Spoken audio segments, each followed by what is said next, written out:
Chapter 440, The Death of Akainu. Akainu doubled over, coughing violently. Each rasping breath brought up new rivulets of blood. He'd tried to repel Nethin's assault with his own armament haki and the intangibility granted by his devil fruit, but Nethin's ghost hand technique was overwhelming. The sheer force of the blow drove the Admiral to his knees, and then into full retreat. "Fall back!" Akainu barked, spitting blood as he scrambled away. Gone was the relentless hunter who had once pursued Luffy and Ace across Marineford. Now the tables had turned. Navy officers swarmed to block Nethin's path, shouting, "Stop him! Enough with those ghost hands!" But Nethin pressed on, unstoppable and unyielding, his crimson aura surging with every stride. Just as Nethin lunged for the wounded Admiral, a streak of purple shot from the shattered ruins. Garp arrived a split second too late to shield Akainu, but before Nethin could strike again, another figure interposed himself. Clad in the bearing of a true warrior, he planted a firm hand on Akainu's shoulder. "Nethin," the newcomer called, his voice calm but ironclad. "That's enough."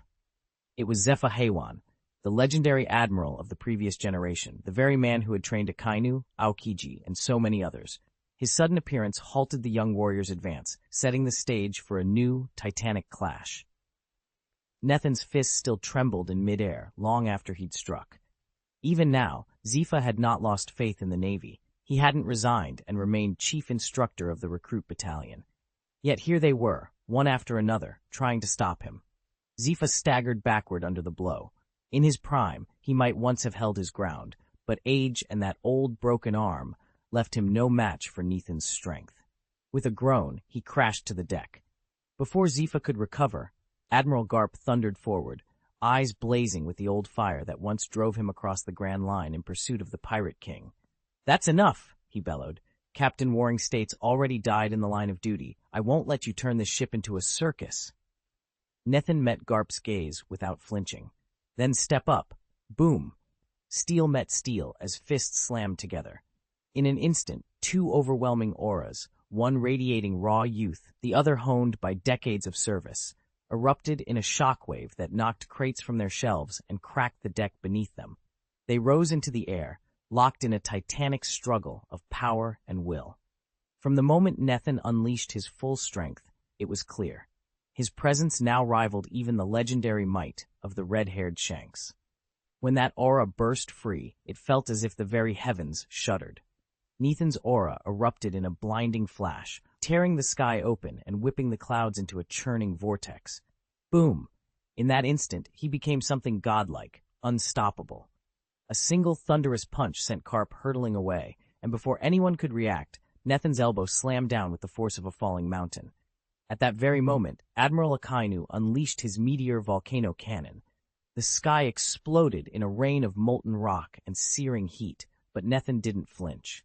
He launched himself straight into Zephyr's charging fist and met the blow head-on. His armament haki flared, grinding Zephyr's strike to a halt as if hitting unyielding iron. Nethin stood utterly still, unmoved by the impact, his eyes locked on the Red Dog. Facing a foe of Akainu's caliber, a warrior at the pinnacle of naval power, most would tremble. Defeating him was almost unheard of. Killing him, practically impossible. That was why Garp and the other Marines threw themselves between Nethin and the Admiral, desperately trying to hold Nethin back and give Akainu a chance to recover. But in that charged moment, all hesitation vanished. Nethin's killing intent flared brighter than ever. He glanced at Doberman, once Akinu's loyal lieutenant, now a man burning with a personal vendetta against his former commander. Everywhere Nethin looked, he saw reasons to strike, to end this battle on his own terms. Above the roar of colliding powers, one truth rang clear in his mind. He would not be stopped. Meanwhile, the Navy's command rested squarely in the iron grip of Fleet Admiral Ainu, known far and wide as the Red Dog. He had inherited the title from the great Sengoku and now stood unchallenged at the summit of naval power, the ultimate target for any would-be usurper. Boom! After first fending off the furious charges of Vice Admiral Garp and Admiral Kizaru, Nethin drew his demon blade, Murasame, and unleashed a single devastating swing at Akainu. The slash tore through the void like a shockwave, warping the air for hundreds of meters in a distortion visible to the naked eye. Akainu, molten magma bursting around him, strained every muscle to evade, but he could not escape entirely.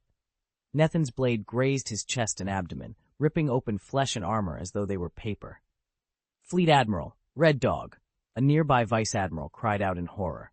Had Akainu been at full strength, standing shoulder to shoulder with Garp and Kizaru, he might have turned Nethin back. But he had already been maimed by Whitebeard's assault, and now this grievous wound left him staggering on his feet. Garp and Kizaru, teeth bared, howled in fury and surged forward again. Yet Nethin met their charge head-on, steel in hand and eyes blazing with determination. He would not yield, not to any legend of the Navy. Nethin planted his feet, raised Murasame, and let the blade sing in a savage horizontal arc. The sword's edge distorted the very air in front of him, tearing at the fabric of space itself. Vice Admiral Garp and Admiral Zifa charged in tandem, their fists shimmering with armament hockey, and met Nethin's slash head-on. For a tense heartbeat their powers clashed, but Murasame's keen steel won out. With a violent shockwave, Garp and Zepha were driven backward 2 paces, scrambling to stay upright. Seizing the moment, Nethin pivoted toward Admiral Akainu. The fire-fisted admiral already bore serious wounds. There was no way he could dodge this strike. Akainu roared and braced himself, flooding his arm with fiery magma hockey as a crude shield, but Nethin's blade flashed faster. Murasame's black iron edge, hot with oppressive armament hockey, smashed into Akainu's defenses and carved through flesh in a single, ruthless sweep. This time there was no molten lava geyser, only a spurt of crimson blood as an arm flew skyward. Akainu's scream echoed across the battlefield as he staggered back, clutching the stump where his limb had been. Magma welled up around the wound, momentarily stemming the torrent of blood. Before Garp and Ziffa could rally, Nethin was already pressing the attack. He drove his blade between the 2 Marines, his hockey-energized strikes forcing them to parry desperately, blow meeting clanging blow. In that blur of steel and willpower, neither Garp's seasoned strength nor Ziffa's iron will could halt Nethin's onslaught. They found themselves once again driven to their heels, helpless under the onslaught of Murasame. Everyone on the deck, even Vice Admiral Garp and Fleet Admiral Ziffa, stood frozen, powerless to intervene. Nethin moved through the battlefield like an unrelenting demon, his blade a whirlwind of death. Crimson sprayed every time his sword bit into flesh. First strike, a jagged wound tore open Admiral Akainu's chest and abdomen. Second, his right arm was severed, soaring through the air. Third, his head, eyes wide with disbelief and fury, was cleaved from his shoulders. All his life, Akainu had dreamed of rising to Fleet Admiral, of eradicating every pirate, of ending the dark age of piracy, and above all of defeating Nethin to wash away the shame of his past. In his final heartbeat, he realized how utterly those ambitions had slipped beyond his grasp. Helpless, he tasted nothing but bitter frustration as his lifeless head thudded onto the frozen deck, rolled twice, and came to rest. With Admiral Sengoku, the Navy's greatest combatant, already incapacitated, and now Akainu, one of the 3 admirals, dead in battle, the tide had unmistakably turned. Admirals Aokiji and Kizaru stood wide-eyed in shock. Even legends like Garp and Zepha had snapped to a standstill, hearts pounding, unable to believe what they'd witnessed. In that moment, every sailor in the fleet felt despair creeping into their hearts. Who could possibly stop Rhodes? He was far too powerful, relentless, and almost unbelievable. Even Garp's most precise shots couldn't halt his rampage as he tore through the battlefield, slaughtering indiscriminately, had the Navy come to the end of its line today at Rhodes's hands. Chapter 441. The 5 Old Stars appeared. Nethin stood over Admiral Akainu's fallen body. Clad in a black cloak that billowed like a shroud, he looked every bit the Grim Reaper. Wherever his eyes settled, fear took hold. None dared meet his gaze. Millions watching the live broadcast were left speechless. The Navy's mightiest admiral lay dead at the hands of a single pirate. And these were not even the Ghost Hand Pirates' true elite forces. If the admirals couldn't withstand this onslaught, what chance did Marine Headquarters, already on full alert, have against the full strength of Nethin's crew? Only a power beyond the Navy's limits could dare challenge the world government, let alone declare open war against it. Calmly, Nethin sheathed his blade, Murasame, and surveyed the battlefield. His energy reserves remained above 50%. Slaying both Sengoku and Akainu had been almost effortless, thanks to the 50 talent proficiency points granted by Whitebeard himself. That single gift had elevated Nethin's power well beyond the level of any Navy admiral. Nethin stood amid the smoking ruins of the battlefield, his cloak stained with ash and blood. Even the junior admirals, T-Dolphin among them, and the once feared Vice Admiral Zephyr had proven powerless before him. His single, earth-shattering blow had already annihilated Fleet Admiral Sengoku and beheaded Admiral Akainu. Yet no proclamation of victory or reward had come. As far as the Navy's brass was concerned, the conflict was still unfinished.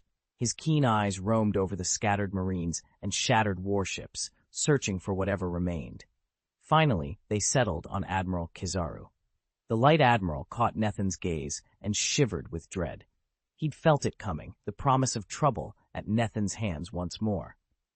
But though Kizaru's mastery of the glittering fruit made him one of the fleet's most dangerous fighters, second perhaps only to Garp, the Admiral lay unscathed enough to threaten Nethin's stamina. To strike him down now would expend too much of Nethin's strength. Instead, Nethin shifted his focus to Zephyr, who stood but a dozen yards away, sword in hand. After his disgrace and departure from active duty, Zephyr's loathing for pirates had only grown more twisted, and his cruelty, if anything, had surpassed even Akainu's. He would never bow, never surrender. A cold smile touched Nethin's lips. If the Navy was to be truly defeated, Zephyr had to fall next. He reigned in his power, preparing for the final strike that would seal the Navy's fate and crown Nethin its conqueror.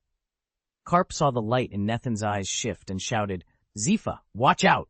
But even as his warning cut through the air, Nethin was already moving. Channeling his energy into the blade, he cleaved the very space between himself and Zephyr. The black steel fanned out like a razor across the void, spanning hundreds of meters before arcing back towards Zephyr's head.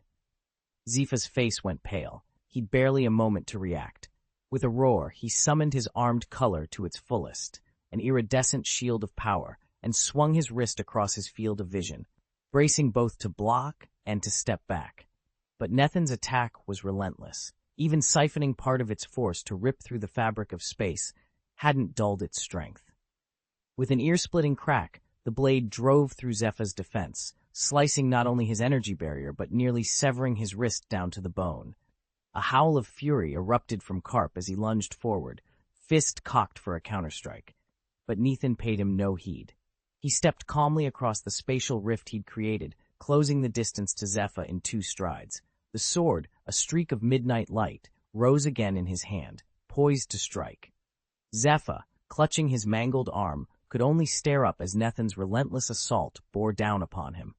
Zephyr realized in that instant he was fighting for his life. With a roar, he pushed his strength to its absolute limit, his fist darkening with a warlike aura as he struck straight for Nethin's blade. They met in silence, no ringing clash of metal, only a fierce snort as Nethin's sword edge cut through Zephyr's charged defense. Nethin's expression remained unreadable. He tightened his grip, channeling a twisting, distorting energy into the blade, and drove it forward with lethal precision. In less than 2 seconds, the sword ripped clean through Zephyr's fist, sliced down his forearm, and emerged from his shoulder with a hollow clang. Blood spurted, and Zephyr staggered back, face ashen. His broken arm had already hampered him, and now, with that limb shattered, his combat effectiveness was all but gone. By the time Karp burst onto the scene, it was too late to save him. Zephyr stood trembling, old age and grievous injury finally overwhelming the fierce determination that had driven him until now. In that moment, the sheer force Nethin radiated struck everyone the same way, with utter despair. It was an overwhelming, almost supernatural power. After deflecting Admiral Garp's punch as if it were nothing, Nethin turned and charged straight at Commander Zephyr. Once Nethin had decided on his target, there was no room for mercy, only total, irrevocable destruction. Garp lunged forward to intervene, but he found himself powerless to stop it. Around them, dozens of naval officers watched numbly as Nethin's blade drove clean through Zephyr's chest. The wound was fatal. Within seconds, Nethin had severed his head. The murmurs of hope in the crowd died on their lips. One of the admirals, standing nearby with sword in hand, simply dropped to his knees, not because his strength had failed, but because his will had shattered. In the face of such despair, even the most steadfast mind can break. Victory felt like an impossibility. Every ounce of courage drained away. Aokiji and Kizaru exchanged grim looks. No one on the flagship knew how to respond.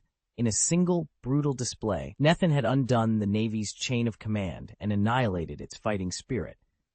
Then, just as the last echoes of panic rippled through the fleet, something stirred in the shadows behind Nethin.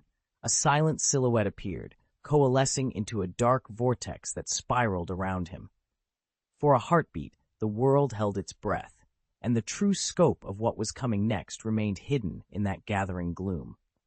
At the Navy headquarters, the world government's ultimate enforcer finally arrived. Black Prison, ban extermination. A swirling black vortex coalesced before the gathered officers, its oppressive aura rattling the very air. The sheer gravitational pull it radiated seemed poised to crush and annihilate anything unfortunate enough to draw near. But Nithin, blessed with the gift of future sight, had anticipated this moment. With a calm that belied the danger, he pivoted on one heel and unleashed a fierce slash. His blade, Murasame, glowed as twisting energy coiled around its edge. In a single decisive stroke, it cleaved the vortex in two. The dark maelstrom shuddered, then dissolved into nothingness. Nethin sheathed his sword and studied the remnants of the portal with cool detachment. "Is that all you've brought?" he asked, voice icy. "Do you really believe this trick can stop me?" No sooner had the words left his lips than his brow furrowed. In a heartbeat, he vanished from sight, reappearing dozens of meters to the side. At the exact same moment, a column of thunderous energy plummeted from the heavens, striking the very spot where he had stood. The shockwave rolled outward in a deafening roar, proof that, even when outmaneuvered, the world government's black prison would not surrender so easily. Nethin sprang aside to avoid the crackling bolt, his boots skidding across the marble floor. Instinctively, he glanced skyward and froze. There, suspended in midair, hovered a lone figure shrouded in an inky black mantle, radiating an almost tangible power. Nethin knew that face too well, one of the five elders, the ultimate authority within the world government. Around him, Navy lieutenant generals tilted their heads upward, mouths agape. No one had dared hope a member of the 5 stars would appear in person. Even Admirals Aokiji and Kizaru, standing at the center of the assembly, exchanged uneasy looks. Their collective breath caught in their throats. Nethin's pulse thundered in his ears as he recalled his infiltration of the Holy Land, Mariayoa. He'd already learned that the 5 elders were not mere figureheads. At least 2 of them possessed combat strength on par with the highest-ranking admirals. And this presence, its power, was suffocatingly immense, a living tempest that promised judgment from on high. As the thunderbolt's echo faded, the black-cloaked elder descended with the poise of a falling star. Every eye in the grand chamber followed him, hearts pounding. Today, destiny would be rewritten beneath the gaze of an absolute power. If Yimu, the unseen ruler of the shadows, can be called king, then the 5 old stars are his generals and ministers, some masters of administration, others warriors without peer.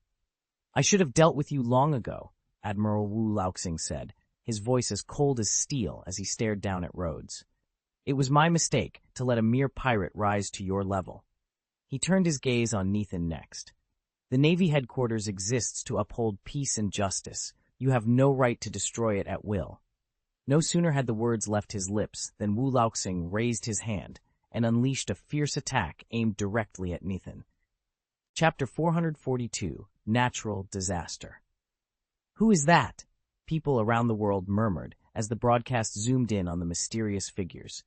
It must be the supreme authority of the world government, the 5 elders. Across every ocean and continent, viewers felt their hearts pound. Just when it seemed the Navy might be overwhelmed, reinforcements had arrived, 5 legendary figures whose power far eclipsed all others. The 5 elders were the very keystone of the world government and the highest-ranking celestial dragons. Beyond their names and titles, almost nothing about them was known.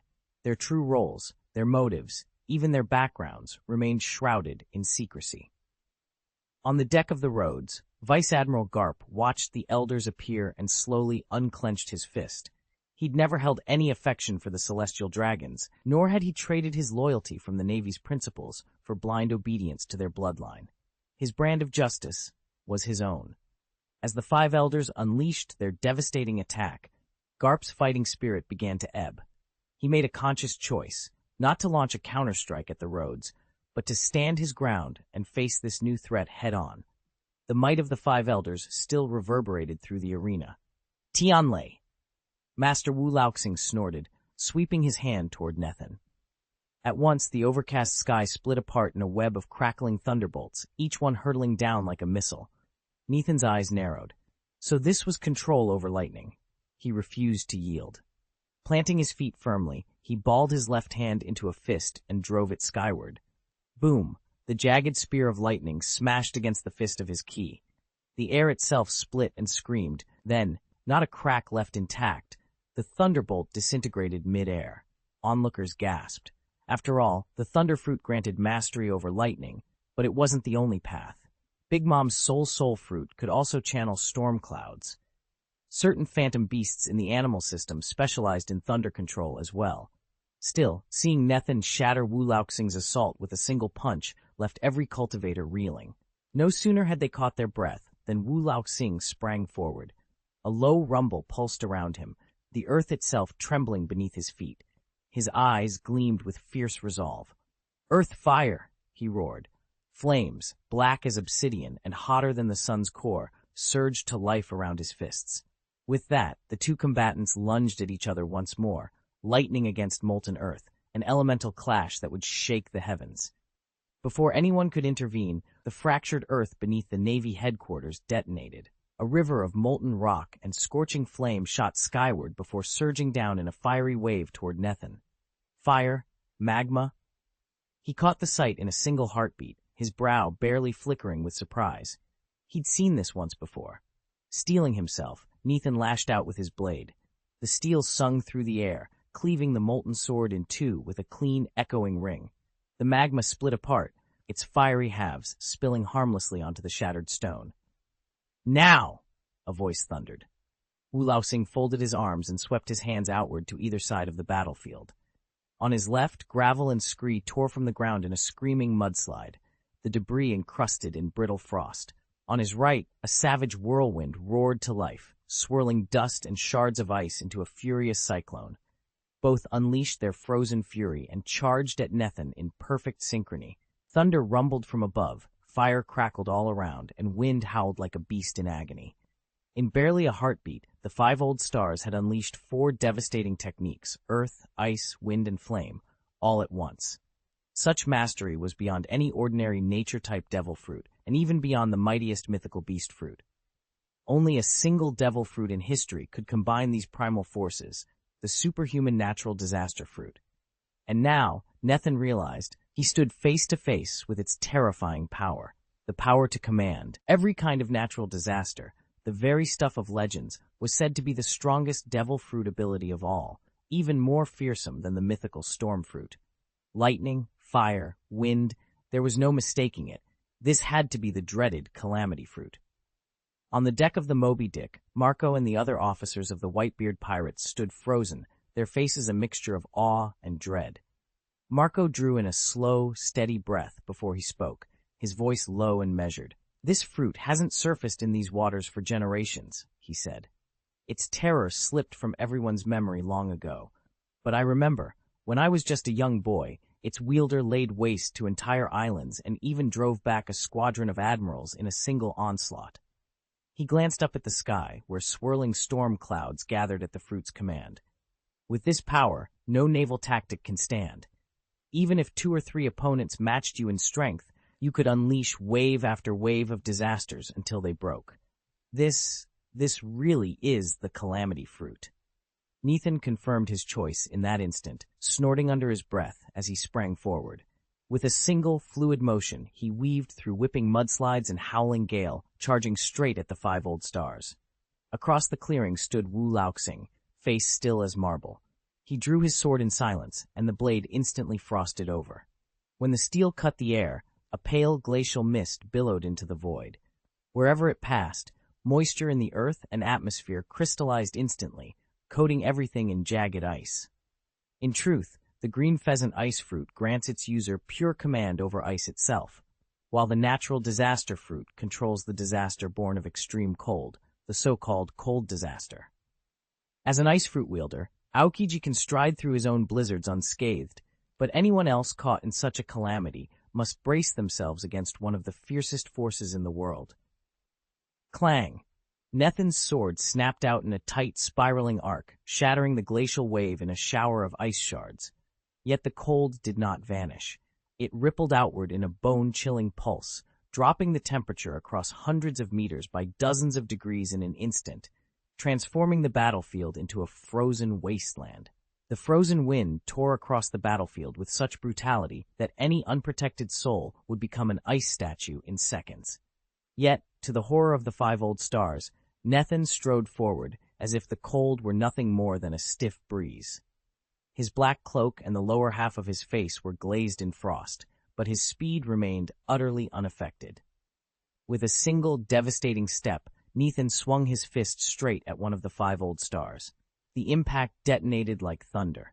Instinctively, the veteran activated his armament haki and stamped the ground so forcefully that the earth shook violently, sending a huge slab of rock hurtling upward to intercept the blow. Even so, he staggered back under Nethin's raw power. Today, nothing short of a frontal assault by Nethin could hope to hold. Whether it was the fiercest natural disaster or the most intricate devil fruit technique, no force in this world could stop him head-on. The five old stars' face darkened with astonishment and a touch of fear. Under the onslaught of Nethin's bone-chilling aura, even a powerhouse like Garp wouldn't remain unscathed unless he too cloaked himself entirely in haki. Nethin, standing before him, made no effort to draw on any battle aura. He simply braced himself against the bone-chilling cold with nothing but his own body, clearly a physique that had long since surpassed human limits. "Is that all you've got?" Rhodes murmured with a hint of disdain. With a single thunderous punch, he shattered the five ancient stars hovering above them. Then, his expression flat, he met Nethin's eyes. "All right. Now it's my turn." The moment the words left his lips, Nethin planted both feet firmly on the frosted ground, gripped his sword with both hands, and drove the blade deep into the ice. Chapter 443, Still Unbroken.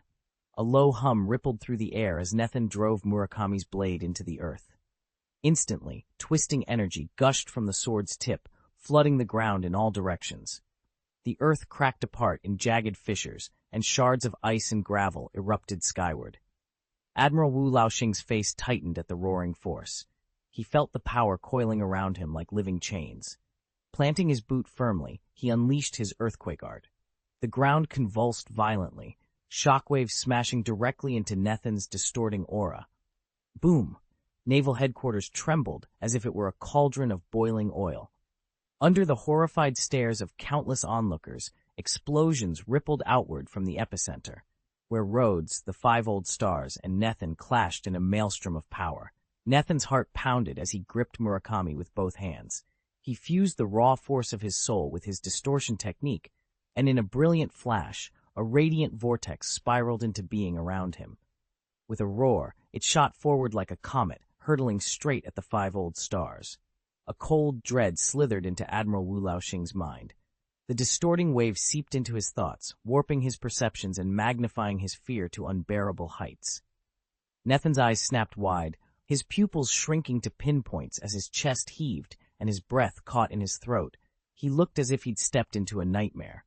A wordless scream of fear tore from him, awakening the full force of the natural disaster fruit within Wu Laoxing. Thunder crackled like a breaking dam, fire roared to life, hurricanes spun into being, and the earth shuddered in violent tremors. In an instant, everything around them was torn asunder. But Nethin refused to yield. With a sharp intake of breath, he banished the panic that sought to overwhelm him. In a blur of motion, he rose into the air and slammed his left palm downward. "Arc of space," he intoned. Suddenly, the void warped into a series of twisted arcs, like giant funhouse mirrors curving around Wu Laoxing. The lightning strikes and firestorms that slammed into those arcs were deflected instantly, ricocheting right back at their source. Wu Laoxing staggered, his rage momentarily shattered. Though the power of natural disasters still thrummed through him, he found he could no longer control it. The very forces he had unleashed now turned against him. Nethin planted his feet and summoned every ounce of his martial confidence to withstand the onslaught. In an instant, thunder crackled overhead, towering walls of flame erupted on all sides, gale-force winds whipped the air, and icy shards of frost shot from every direction. The furious collision of elements formed a living tempest that tore through the field. At the storm's eye stood the 5 elders, their black cloaks rupturing like paper under the assault. Each elder let out a strangled scream as their garments shredded, leaving burn and frostbite wounds crisscrossing their bodies. White steam hissed where molten fire met frozen air. Impressed, Nethin's voice rang out across the chaos. You wield the natural disaster fruit with incredible power, but that very strength is your weakness. It overwhelms and controls you, rather than the other way around. He made a single, dismissive motion with his hand. The twisted spatial rifts that had spawned these calamities snapped shut as if woven from silk, and silence fell, broken only by the crackle of lingering embers. In that moment of calm, Nethin's blade flashed in his hand, slicing forward toward the nearest elder's head. When he wasn't training his body and honing his haki, Nethin's curiosity drove him to the grand devil fruit compendium. Alongside Robin and Lei Ju, he pored over every entry on the world's most formidable fruits. He had long suspected, and now confirmed, that the disaster fruit ranked among the deadliest. To unleash only a handful of its cataclysms would be enough to decimate an army and turn the tide of any war. On the battlefield, the natural disaster fruit proved terrifyingly potent. Unlike an earthquake fruit, which only cracks the ground, or a heavenly fire fruit, which unleashes streams of flame, this power could summon any calamity at will. Earthquakes, lightning storms, tidal waves, even volcanic eruptions.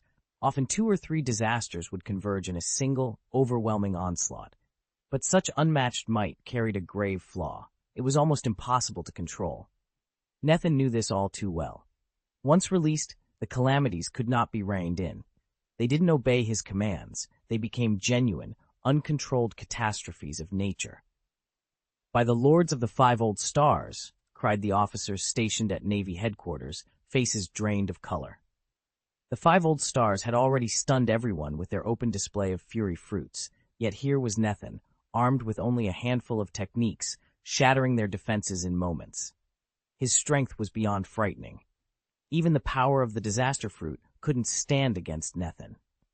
Cough. Damn it, Wulosing staggered back, eyes wide with disbelief. He'd never imagined that after only a few exchanges with Nethin, he'd be forced onto the defensive, despite wielding a fruit ability capable of summoning natural disasters. If not for his body, bioengineered by Vegapunk and sustained by that special life culture fluid, his vitality would have abandoned him already. He'd be seriously wounded, or worse. From nearby, the Black Prison Unit spotted the 5 old stars in peril and opened fire without hesitation. A concentrated gravitational beam tore through the air, hurtling straight for the twisting blade in Nethin's hand. The 2 forces met, clashing in a blur of energy. But even at full throttle, the Black Prison's gravity attack couldn't match Nethin's masterful twisting technique. The beam grazed his blade, diverting it only onto a shallow arc. With a metallic clang, Wulosing threw himself forward, bracing both hands on his sword to absorb the impact. Exploiting that slight deflection, he rolled across the ground and put space between himself and Nethin, ready to strike back. Nethin watched the moment the Black Prison operative fired his shot. He let out a cold snort, unsheathed Murasame in his right hand, and readied the twisting power of distortion in his left. In the space of a heartbeat, 2 enemies lay ruined at his feet. On the flank, the Black Prison agent and the 5-star elders struck in tandem. The agent wove gravitic fields to hamper Nethin's movements and siphon off portions of his distortion aura. At the same time, the elders called forth cataclysms, raging winds, searing flames, and quaking earth to overwhelm him. Yet none of it fazed him. Each natural disaster was shattered by a single, thunderous punch or neatly bisected by Murasame's blade. Even the gravity wells that clung to his distortion power only stoked his fury. They pinched at his aura, but failed to leash it. Then, with a roar that shook the ground, Nethin unleashed the true breadth of his power. The combined onslaught of gravitational prison and elemental fury collapsed in an instant under his relentless assault. Boom! Nethin's laughter rang in the aftermath, echoing over the defeated, as dust and debris settled on the battlefield. Nethan let out a low growl as he threw a thunderous punch that shattered the gravitational vortex conjured by the black prison. Without missing a beat, he snapped his arm into a savage backhand that dispersed the raging winds and searing flames called forth by the 5 old stars. Time and again he struck, each blow carving through his opponent's defenses until all 5 staggered beneath the assault. A cold light danced in his eyes. Drawing a deep breath, Nethan exhaled a surge of power that blasted the fractured remnants of the black prison aside. He vaulted forward in a single graceful step, and the air before him warped and twisted. In that instant, he duplicated his form 4 times, encircling the 5 old stars at the center of a crackling distortion field. Each Nethan doppelganger wielded one of his wry and false swords, blades humming with spatial energy. With a silent nod, the 4 figures unleashed a synchronized strike, sword edges slicing downward in perfect unison. Desperation flickered across Wu Laoxing's face. He roared and unleashed 4 catastrophic elemental surges, winds, quakes, infernos, and floods, racing in every direction to obliterate the attacking blades. But the warping aura around Nethan's images cut the disasters apart like paper. The 4 sword strikes converged on Wu Laoxing before he could evade.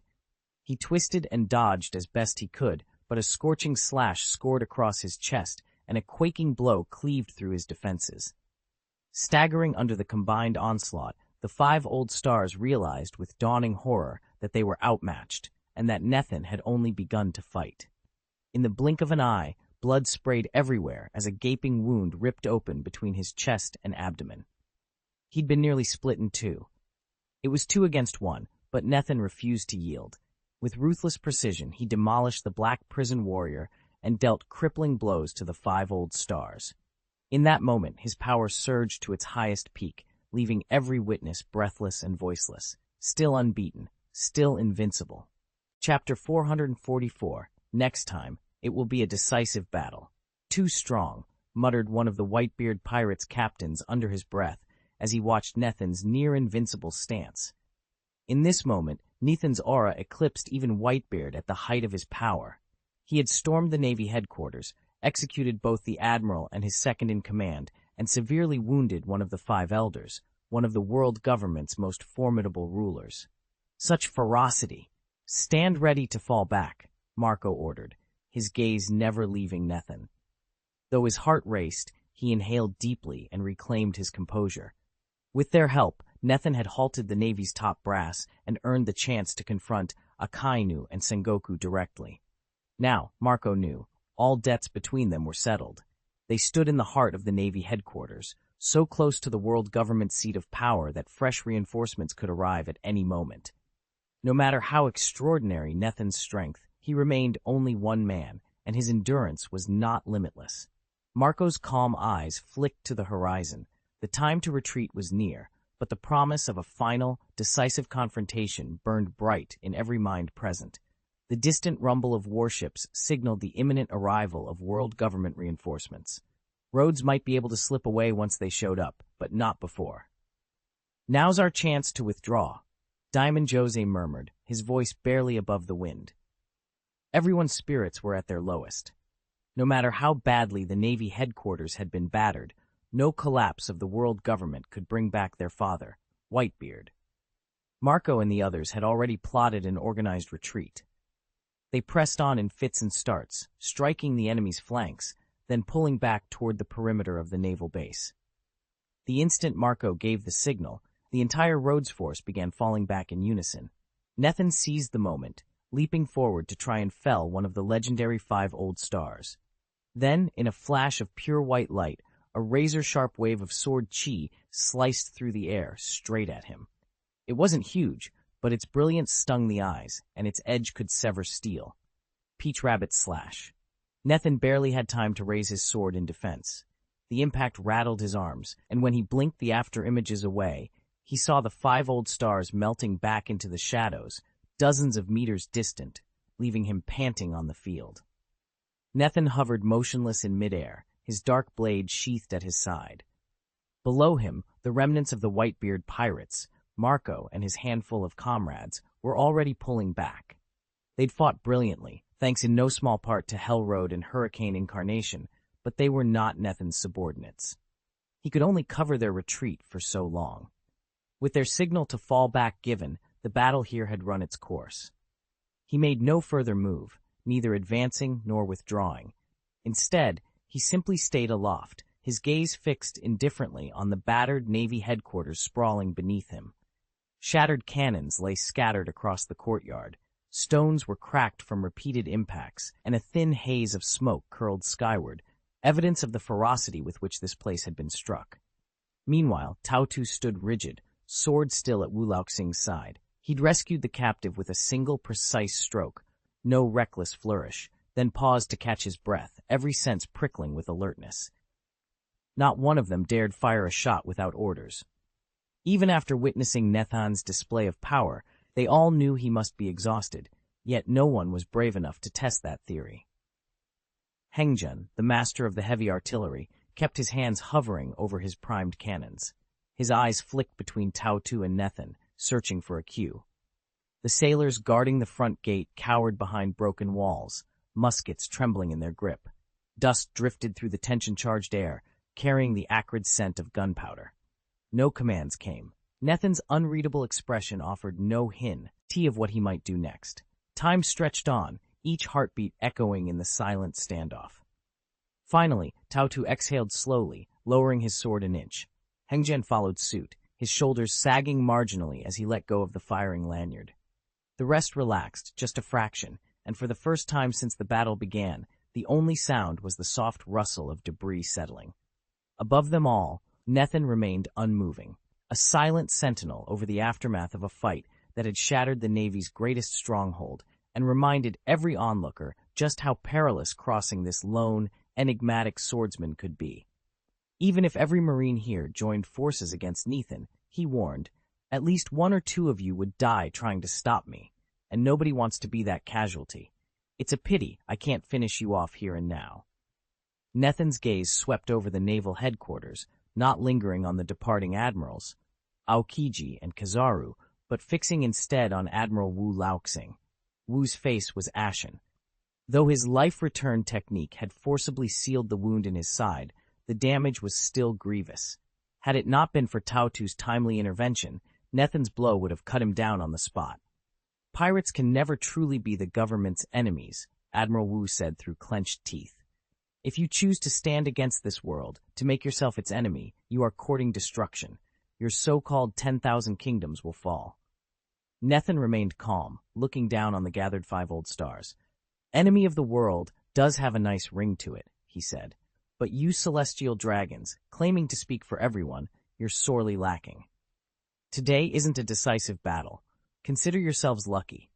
As Nethin spoke those words, the furious energy that had been roaring around him at last began to ebb.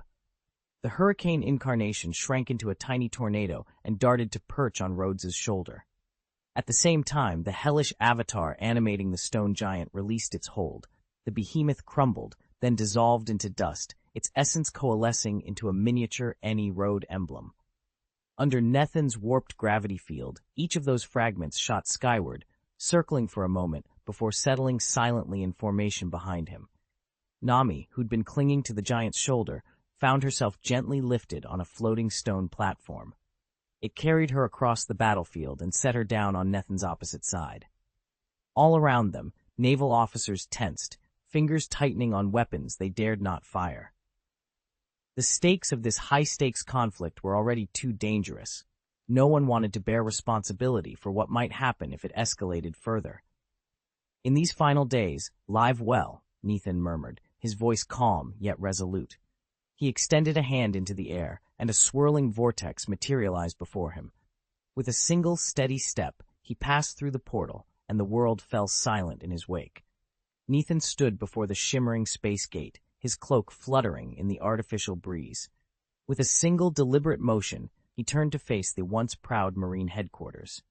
There, under the grim watch of the 5 elders and the assembled admirals, silence reigned, all eyes fixed on him. "Next time we meet," Nethin said, his voice low and chilling, "this world will no longer belong to you." He took a step forward, and the vortex behind him flared to life. Light arced outward, ravenous and all-consuming, swallowing every wall, every statue, every lifeless relic of Marineford. Admirals Kizaru and Akainu, the five elders, even Fleet Admiral Fujitora, none could stop it. In an instant, the headquarters collapsed into dust, and Nethan and his allies vanished into the gate's heart, leaving only twisted rubble in their wake. For a heartbeat, the Marines stood mute, staring at nothingness.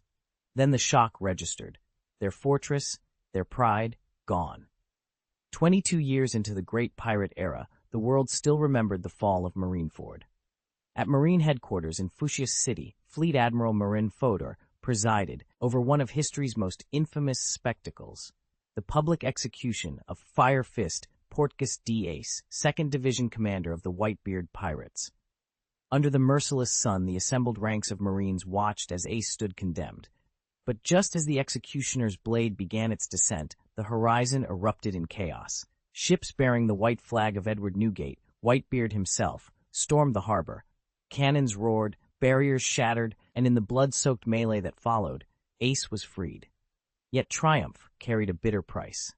Amid the thunder of cannon fire, Whitebeard, one of the legendary three, fell. His final roar shook the very foundations of Marineford. Still, his death did not bring peace. Instead, it ignited a new chapter of conflict, a world reshaped by pirates, Marines, and the shadow of a man named Nethan, whose first strike had vanished without a trace. Chapter 1. The First Song. Nethan stood on the battered cliffs of Malinford, his heart pounding as a crimson dawn rose over the shattered horizon. Below him, naval vessels lay in splinters, their proud sails torn to ribbons. Across the sea, a single warship bore down on the ruins, her black hull marking the arrival of Rhodes, the self-styled ghost hand who had united the nations beneath his banner. At his coronation on the deck, Rhodes had issued his declaration in clear, unflinching tones: war on the world government. His words echoed across the waters like a thunderclap. Within hours, the long smoldering conflict erupted anew, and the Marines, caught off guard, reeled under a crushing assault. Admiral Akainu, renowned as the Navy's greatest tactician, fell first. A torrent of flaming cannonballs had shattered his flagship's stern, dragging him into a whirlpool of fire and shattered wood. Then came the news that shook every stronghold. Fleet Admiral Sengoku, the Marshal of Marine Headquarters, had perished in the same onslaught. His flagship had exploded in a blink, leaving no survivors. With their two highest commanders gone, the Navy's chains of command dissolved into chaos. Malinford, once the proud naval headquarters, was reduced to nothing more than an uninhabitable rock ringed by scorched waters. Even when the Five Old Stars, the secretive inner council of the world government, finally arrived to salvage the situation, their intervention came too late. They could not halt the tide of defeat, and then, as suddenly as he had come, Rhodes withdrew. Two mysterious fleets, known only by whispered rumors, slipped away under cover of smoke and darkness, leaving behind only the wreckage of a once mighty armada. In the annals of history, this brief but cataclysmic clash would be called the Top War. It marked the opening chords of a conflict destined to rage for 2.5 years, a titanic struggle between the free nations and the might of the world government. And for Nethan, standing alone amid the ruins of Malinford, it was the first song in a symphony of war yet to be written. Chapter 445, New Balance. For a long, suspended moment after the smoke cleared over the Chambord Islands, no one moved. Half a minute passed before the grand warship Rhodes melted out of view, and survivors, pirates and Marines alike, stirred as if waking from a shared fever dream. The battle was over. But who had won? At first glance, it wasn't the Whitebeard pirates. Yes, Ace had emerged unscathed, but their patriarch, one of the fabled four emperors, had fallen in glorious combat. Their victory, if it could be called that, was soaked in the grief of Whitebeard's demise. Nor could the Navy claim triumph. They had slain Whitebeard, but at a catastrophic cost. Both admirals lay dead, and the Navy's headquarters had sunk to the ocean floor. Their greatest strongholds were shattered, their command structure in ruins. This was no victory. It was mutual devastation. Yet amid this stalemate, one force had achieved an undeniable success: the nations of the world. Behind the scenes, Nethan had moved like a phantom, wiping out the Navy's two most formidable combat divisions in a single, decisive strike. Even so, his actions would pale in comparison to the emergence of the Ghost Hand pirates, whose sudden arrival at the battle's climax hinted at an even greater upheaval to come. As the smoke drifted skyward, weary men and women, pirates, marines, and civilians, raised their eyes to the horizon. Whispers fluttered through the crowd like restless birds. The old order lay in ruins, and a new balance of power was about to be forged. Which flag would ultimately fly above them all? Only time would tell. The future of this world lay beyond the reach of ordinary people, helpless and uncertain. In the crowded streets, they whispered to one another, "Both admirals are dead. Who can stand against Ghost Hand and Wan Guo now?" A younger man dared to wonder aloud whether the Tianlong clan would lose its status as world nobility. His companion shook his head. "Don't be so quick to despair. The world government has held sway for 800 years. Ghost Hand's flagship force may be gone, but the other branches of the Navy and Marine Corps haven't even arrived yet. No one really knows how powerful they still are." For a moment, the murmur of voices died away. Heads turned skyward as if seeking answers among the clouds. All around, ordinary folk realized they were powerless to shape the coming storm. They could only brace themselves and hope to survive. Against an entrenched regime on the brink of collapse, everyone felt lost and afraid. Far to the east, among the wind-lashed cliffs of the Chambered Islands, something extraordinary unfolded. On a rocky promontory overlooking the sea, a rippling vortex of crackling energy spun into existence. Nethin's power to warp space still faltered at distances greater than a few meters, but here, where land, sea, and sky converged, his gift reached its fullest potential. The air hummed with force as the swirling portal held firm, a testament to the perilous new age about to dawn. Nethin had pushed himself to the limit. Transporting from the Navy's headquarters all the way to the Chambord Islands was no small feat. When the swirling vortex of space finally collapsed, it spat out 3 figures onto a jagged cliffside. Standing at the center was Rhodes, calm and unflinching as ever.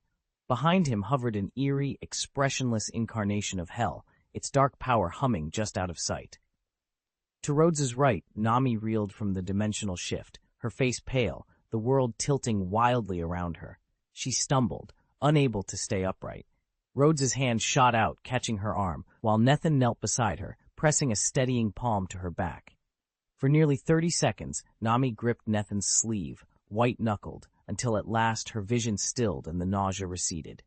"This is the Chambord Islands?" she whispered, eyes unfocused as she took in the gray cliffs and white-capped waves below. Rhodes inclined his head. "Yes, neither the Navy nor the government can maintain a presence here, for now." A memory of the cataclysmic battles at the World Summit flashed through Nami's mind. She inhaled sharply, remembering the sheer scale of what she'd witnessed. And beside her now stood the very man who dared to challenge every nation, the self-styled ruler of the world, a notion she still found hard to believe. Nethin offered her a gentle smile. "All right, Nami, what's next? Still looking for your companion?"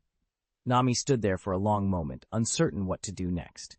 At last, she lifted her head and met Nethin's calm gaze. She hesitated, then nodded. "All right," she murmured. Nethin's lips curved into a faint smile. "If you crave adventure, go find it. And when you've had your fill of stirring things up, come to Wangguo and help me handle the finances." With no further words, he turned and walked away. In the blink of an eye, his form blurred like a ripple on the surface of water, and then he was gone. Nami let out a soft sigh. Wangguo was about to go to war with the world government. Heading there now would be asking for trouble. Besides, she'd already promised Luffy she'd remain the navigator aboard the Sunny until they'd conquered the Grand Line, reached Laugh Tale, and captured the One Piece. Once he'd delivered Nami to the Chambered Islands, Nethin summoned the power of his Hell and Hurricane incarnations. In an instant, he shot up into the sky, 10,000 meters above the waves, setting his course for Bika Island.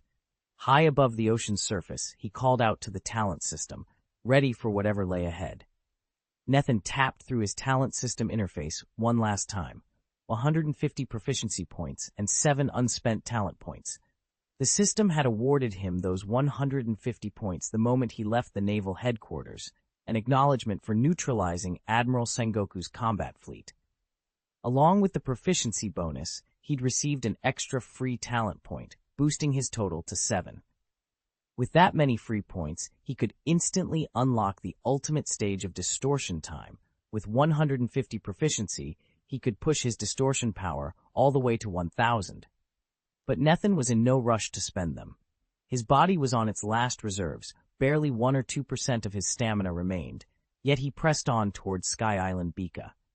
As he flew, he felt the weight of history's turning wheel, its currents sweeping events inexorably forward. After today's trials, there was nothing left to fear. Several hours later, Nethan finally descended into Bika's floating harbor. Robin was waiting at the bathhouse to help him wash away grime and fatigue. Her gentle care eased the aches out of his muscles. Stepping out of the steaming water, he donned the fresh robe Shimayun had laid out for him. The soft bed in his quarters looked impossibly inviting. Nethan sank into its plush comfort and, for the first time in days, allowed himself to drift into a deep, peaceful sleep. Nethan slept straight through until noon. When he finally stirred, he rolled over, opened his eyes, and padded out of bed. He stretched once at the window, noting the bright sun at its zenith, then made his way from the inner chambers through to the palace's outer hall. There, Robin sat in a low-cushioned chair, engrossed in a thick volume. Seeing Nethan enter, he marked his place, closed the book, and looked up. "What's the latest on the world government?" Nethan asked as he approached. "We need to limit our losses, but after our declaration of war, there's been no cover-up. Our surveillance gulls have been circling non-stop." Robin leaned back. From what the gulls report, the world government's internal lines are already snapping. Wan Guo, their core territories, have more or less secured themselves, and most of the beast armies haven't even mounted serious resistance. "Just as we expected," Nethan said, nodding. He remembered the scene at Navy headquarters, his proclamation of war broadcast across every channel, then the shocking strike that ended the lives of both the Grand Admiral and the Navy's fleet commander. The execution of those two figures shattered any illusions about the balance of power in the seas. Once, the world government and its navy had reigned supreme. Beneath them, the four emperors held sway, with the Chiwuhai territories forming a tenuous fourth pillar. That arrangement had maintained a fragile stability. Now, by striking at the heart of the navy, the old order had fallen, and in its place, a new equilibrium was being born.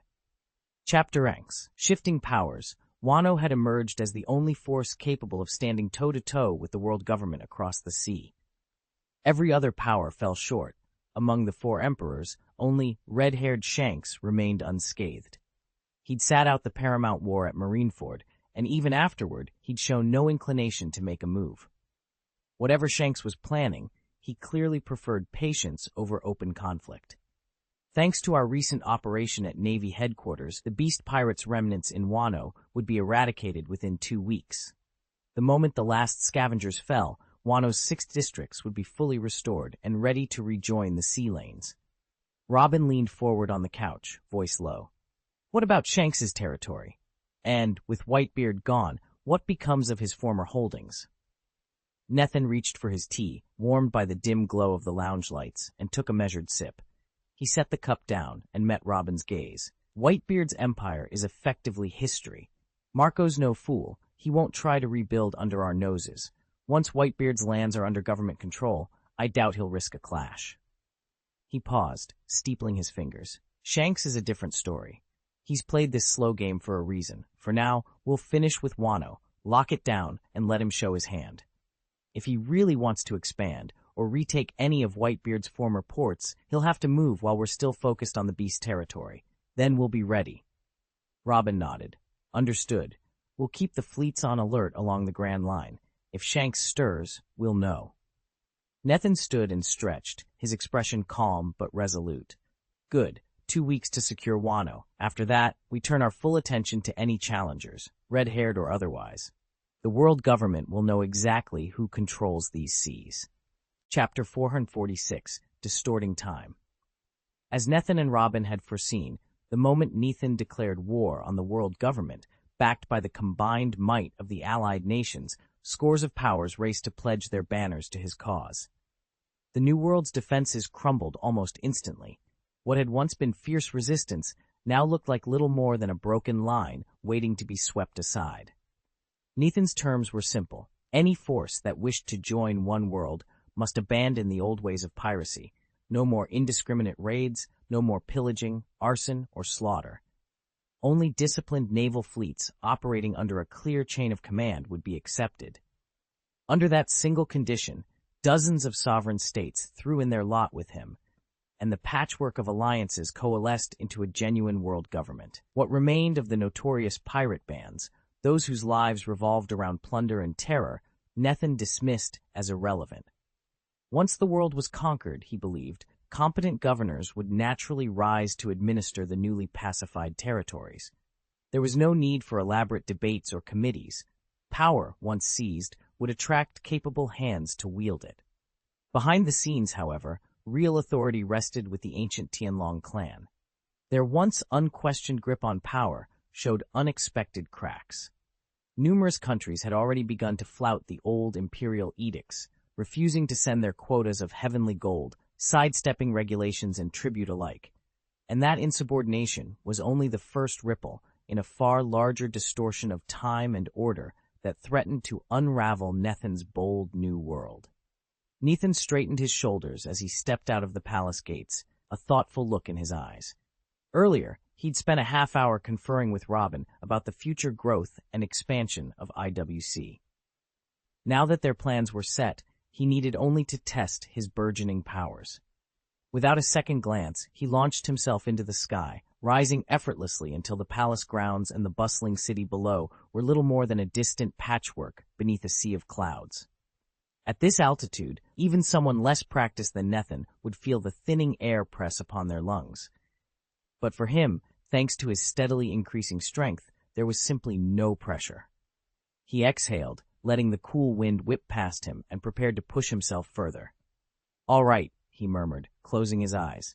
"Last 1,000 points." With that, he summoned the talent system. A translucent panel hovered before him, displaying a branching tree of abilities and stats. Nethan centered his focus on the node labeled Distortion Power. He willed his remaining proficiency points toward it, 50 in all. On the interface, the node's numerical value leapt from 950 to a perfect 1,000. Immediately, a cascade of energy erupted around him. First a golden red glow, then a deep, bleeding crimson that clung to his skin like molten metal. The radiant aura swirled for what felt like an eternity, though in truth only moments passed, before flooding into his core, fusing with every fiber of his being. In that instant, Nethan felt as if the universe itself cracked open within his chest. He heard the thunderous birth of chaos, saw the flicker of new worlds forming and collapsing, and sensed an unimaginable power blossoming at his command. His muscles tensed, then expanded, as though he'd shattered an invisible boundary. A surge of exhilaration coursed through him. He had broken through his final bottleneck and ascended to a higher tier of mastery. He hovered in silence for a heartbeat, letting the stillness sink in. Then, eyes open and blazing with newfound intensity, Nethan let out a slow, triumphant breath. Below him, the clouds drifted on, unaware that above them, a force had just been reborn. Nethan staggered as a sudden surge of twisting energy burst through him, crushing him beneath its weight. His current physique strained to contain the onslaught. He blinked, awed by the raw power flowing through his veins. He hadn't expected the final 50 talent proficiency points to yield such an enormous boost. He'd been prepared for perhaps a 10% jump, but this was over 30%. A leap so vast, it might as well be an entire realm. At 30% distortion power, he would already stand among the feared 3 Calamity Generals. Now, with this explosive increase, he dwarfed even the highest-ranking warlords of the Navy. The disparity was staggering. Every muscle in his body ached under the excess energy, and for the first time in ages, he felt his stamina buckle, his movements jittery and unsteady. Gritting his teeth, Nethan clenched his fists. Though his body protested, he was determined to master this newfound might, and to wield it without faltering. Nethan could sense it the moment his distortion power peaked. If his body could fully endure this force, his strength alone would be more than enough to sweep aside Akainu, Aokiji, and the rest. After riding out the jolting, twisting surge, he stilled his racing heart. The translucent overlay of his talent system flickered back into view, and he zeroed in on the final branch under distortion power, warp time. His gauge now read 1,000 points, the maximum, and the activation conditions for warp time were laid bare. It required 7 unspent talent points.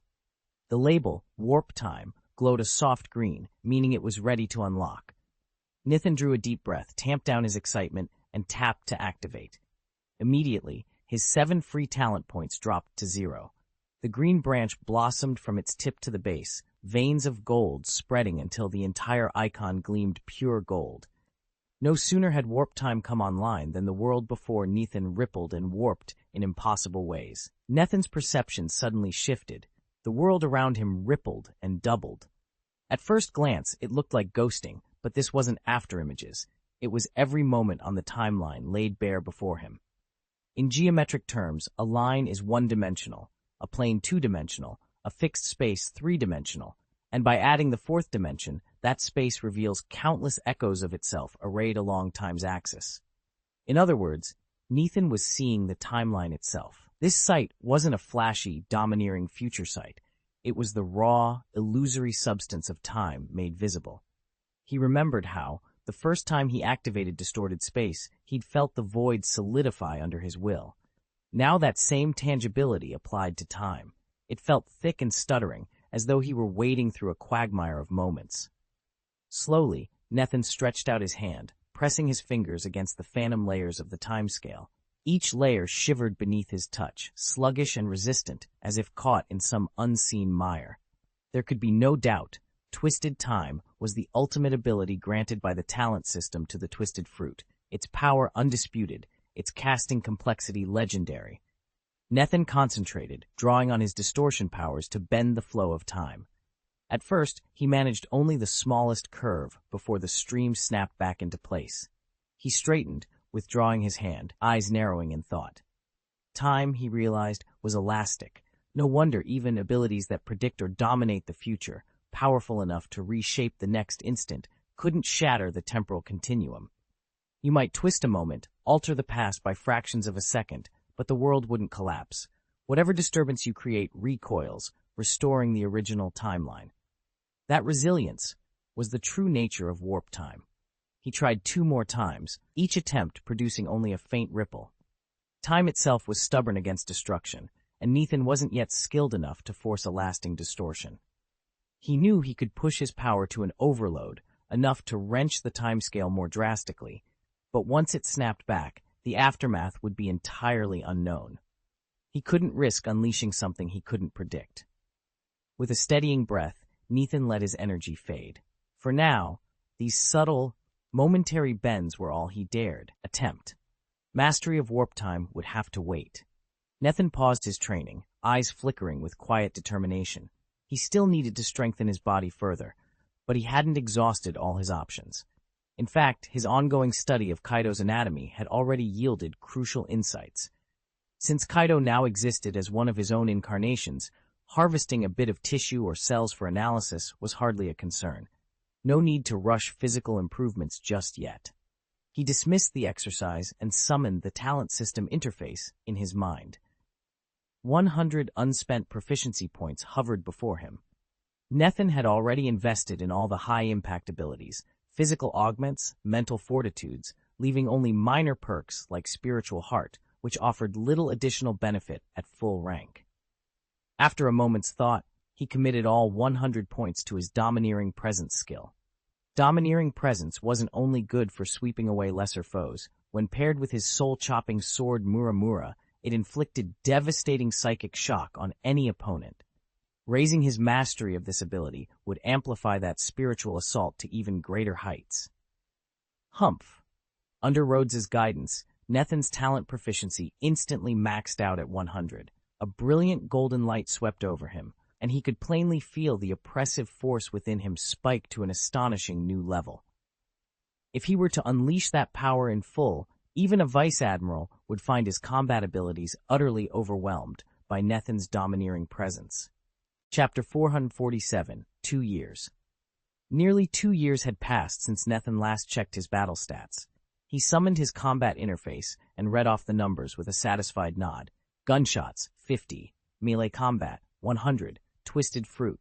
Mastery, 1000. Observation hockey, 200-200. Armament. Armament hockey, 200-200. Conqueror's hockey, 100-100. Skills like the 6 naval shaver forms, paper drawing techniques, and moonstep style still sat at 0, unused and unnecessary. With his agility maxed out and his new space travel ability unlocked, Nethin's speed now rivaled, and over long distances even surpassed, that of the formidable yellow ape. He closed the interface and drew in a steady breath. Then, with a single thought, he dove through the clouds and descended back to Bika Island in the sky. Moments after touching down, he produced his permanent spatial pointer, activated its distortion field, and launched himself through the void. When the world snapped back into view, he stood among the cherry blossom gates and rolling hills of Wano country. Wano lay completely subdued under world government rule. Vice Admiral Fujitora sat in judgment over the capital, while marine captains had firmly imposed their authority across the archipelago's scattered isles. Nethin surveyed the scene, ready to weave himself through the web of new power, or shatter it entirely. The cleanup won't happen overnight. We still need to root out every remnant of Kaido's forces on each island before we can install our own governors. Oddly enough, the local nobility isn't worried.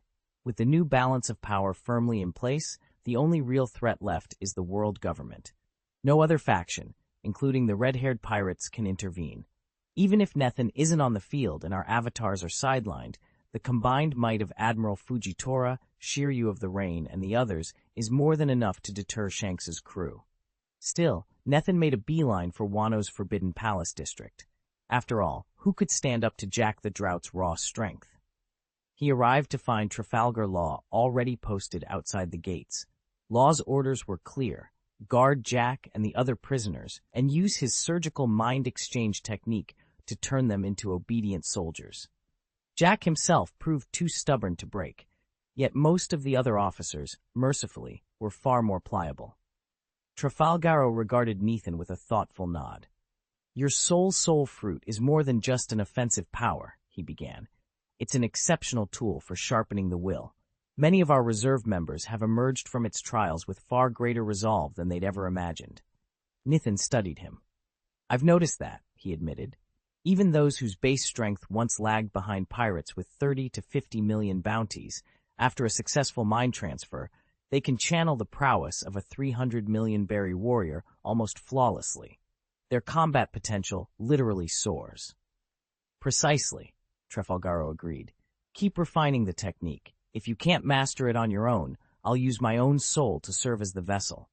A faint smile crossed Nethin's lips. He'd already lost interest in Kaido's prototype Jack, once the pinnacle of Avatar puppetry, now reduced to a mere puppet. Under his own guidance, Nethin had reached a level rivaling the calamities themselves. Against him, the 3 disasters could barely land 1 strike per second. There was nothing more to learn from that Jack. Trafalgar returned the smile and stepped forward. Together they entered the grand hall of the palace, where the fearsome Kaido beast stood waiting, bound but alert. Nethin inhaled deeply, then spoke, his voice calm and authoritative. "Beast Kaido, you will remain here at all costs. Do not move from this chamber unless the enemy breaks through the gates." The great beast bowed low, a low rumble reverberating through the hall, sealing the order without question. Then Nethin and Trafalgar turned to leave, ready to push their experiments further and see just how far the soul fruit could carry them. Chapter X. Flesh and Blood. Nethin crept through the caverns beneath Onigashima until he came upon the beast incarnation's inner sanctum. There, atop a low stone dais, Kaido sat cross-legged, eyes shut, as if in quiet meditation. The air thrummed with his power. Without a sound, Nethin drew Murasame. A ribbon of twisted energy shimmered along the blade's edge. In one swift motion, he slashed across Kaido's massive shoulder. Flesh and blood sprayed free, and then, almost at once, the wound healed. Fresh, tender skin knitted itself back in place, leaving no trace of injury. Unfazed, Nethin reached forward, plucked the newly formed tissue from Kaido's arm, and sheathed his sword. With the sample secured, he slipped away before the mighty creature could even open his eyes. Wano country had served its purpose. Now Nethin returned to the hidden laboratory on Cake Island, where Trafalgar Law, renowned surgeon of the Heart Pirates, waited with Caesar Clown. Law could suture wounds and study organs, but Kaido's legendary regenerative ability demanded Caesar's expertise at the cellular level. Under the lab's pale glow, Nethan laid the piece of Kaido's flesh on a steel tray. Caesar's eyes gleamed with barely contained excitement. "So," Caesar hissed, leaning in, "this is the fabled immortal tissue. My theories about his regeneration, they'll all be proven.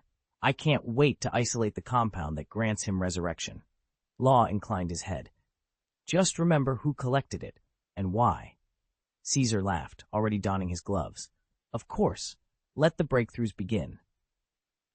As the mad scientist immersed the sample in a solution of bioluminescent gas, Nethan stepped back into the shadows. With Kaido's very flesh now under scrutiny, the world's balance of power teetered on the brink of a revolution. Nethan watched as Caesar carefully dropped the sample of flesh into a glass beaker. He tilted his head and said flatly, "Caesar, you're hopelessly lazy sometimes." Caesar just grinned, nodded vigorously, and let out his trademark chuckle. "Shululululu. Don't worry. I'm a born genius. I've got this covered." In the early days, Caesar had only obeyed Nethan because he was literally forced to. Now, though, he followed Nethan's lead by choice. Even while cooped up in the lab, Caesar kept abreast of the world beyond its walls. Today, news had broken that Wano had formally declared war on the world government. If Wano succeeded in toppling the old regime, every citizen of Wano would claim a share of the new world order. And Caesar, already a leading mind in the emerging nation, stood to become one of the architects of the new world government. He might never enjoy the lofty ranks of the Marine admirals or the Yonko captains, but as the chief scientist of Wano's forces, he would be the top officer in its scientific corps, and potentially the greatest scientist in the entire empire. Caesar's long-held ambition to outdo even Vegapunk could finally come true. With that thought spurring him on, Caesar returned his full attention to the experiment at hand. Nethan turned away, his part in this chapter of history complete.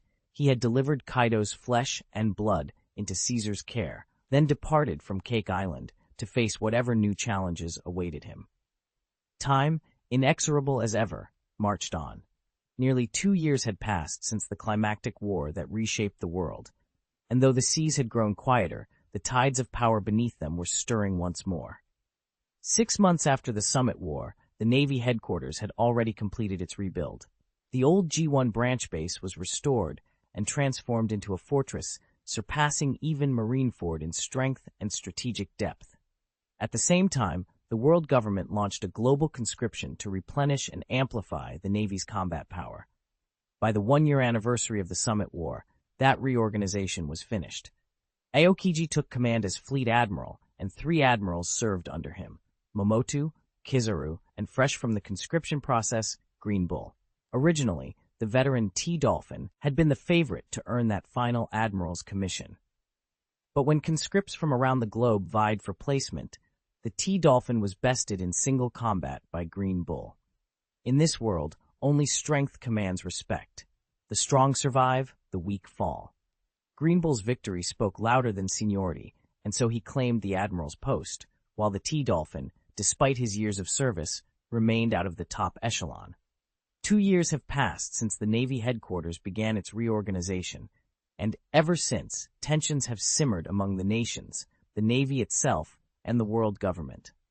Seizing on the chaos, the Revolutionary Army has launched constant skirmishes, stirring unrest wherever it can. Despite all the posturing and clashes at sea, standoffs between national captains and naval admirals, no full-scale war has erupted. Each confrontation has ended in a grudging retreat, yet the atmosphere around the globe remains taut, as if everyone is holding their breath. From the highest officers to the lowliest citizens, all understand that this uneasy standoff cannot last. Sooner or later, the simmering conflict between the nations and the world government will boil over into a colossal battle, one that will dwarf every war fought before and sweep across the entire world. Chapter 448, The Vanishing Murloc Isle.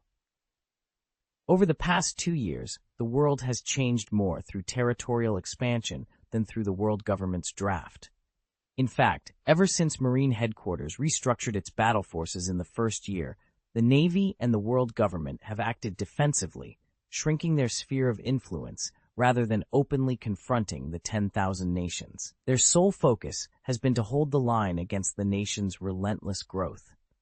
In the first half of the second year, the 10,000 nations swept up the former territories of both the Beast Pirates and the Whitebeard fleet. Marco and the other survivors finally conceded the open sea, abandoning any pretense of competition. Meanwhile, Portgas D. Fire Fist Ace, having found his answer in life, quietly stepped away from the pirate world. No longer driven by the promise of one piece, he also refused to stand in his brother Luffy's path. He would not join Luffy's crew, so instead he chose the noblest option, to give his younger brother free rein to chase his dream, observing from the sidelines as an older brother proud of the voyage ahead. And so, as the second half of the year began, the map of the Grand Line, and the fate of every island within it, hung in the balance. None felt this uncertainty more keenly than Nethin, whose next adventure would lead him to an isle so mysterious it seemed to vanish from the sea itself, the fabled Murloc Island. The 10,000 nations moved swiftly to fill the vacuum left by the Red Hair Pirates. Caught between the rising power of the 10,000 nations and the might of the world government, Shanks and his crew had no real choice: ally with one side or walk away. Knowing that when those two forces finally clashed, they would brook no independent emperor standing by, Shanks reluctantly ordered the Red Hair Pirates to disband and quietly slipped out of the New World. By the time the world government's navy completed its reorganization, the 10,000 nations exercised undisputed control over every corner of the New World. Their influence didn't stop there. Allied fleets from every member nation pressed into the neighboring North and West Seas. In particular, Beihai, already a powerhouse thanks to Germa 66 advanced technology, grew into a virtually unstoppable force. Backed by the 10,000 nations, Beihai's fleets went on the offensive, seizing more than half of the North Sea in record time. Since the world government and the Navy had already solidified control over the New World and the North Sea, they turned their full attention to preventing further expansion in the West Sea. Though the West Sea lacked the developed infrastructure of the other seas, it had nevertheless become the primary battleground for any power seeking to grow once the New World was pacified. In the second year after the 10,000 nations completed their conquest of the New World, the Empire of Wan Guo seized nearly half of the West Sea's islands and atolls. Almost every skirmish between Wan Guo's forces and the world government, and by extension, the Navy, erupted in those waters. With the New World and North Sea firmly in hand, the world government abandoned any short-term plans to retake them, focusing instead on stemming Wan Guo's westward surge.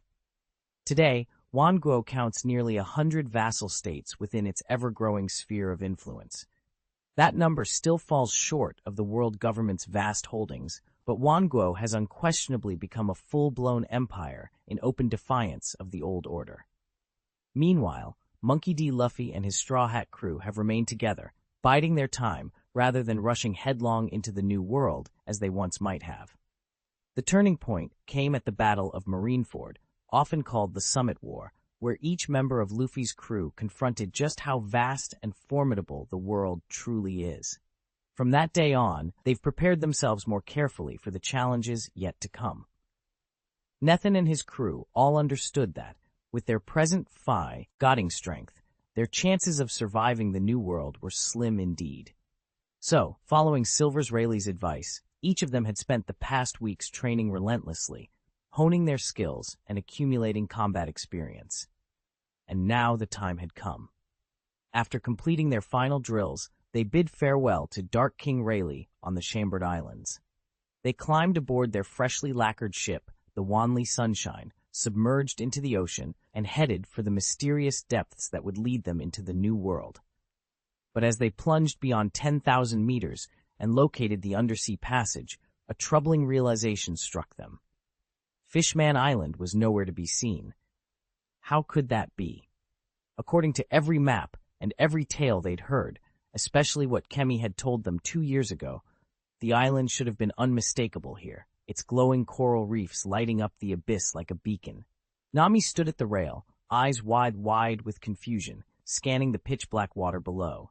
By her calculations, they were in exactly the right spot, yet there wasn't so much as a flicker of bioluminescence.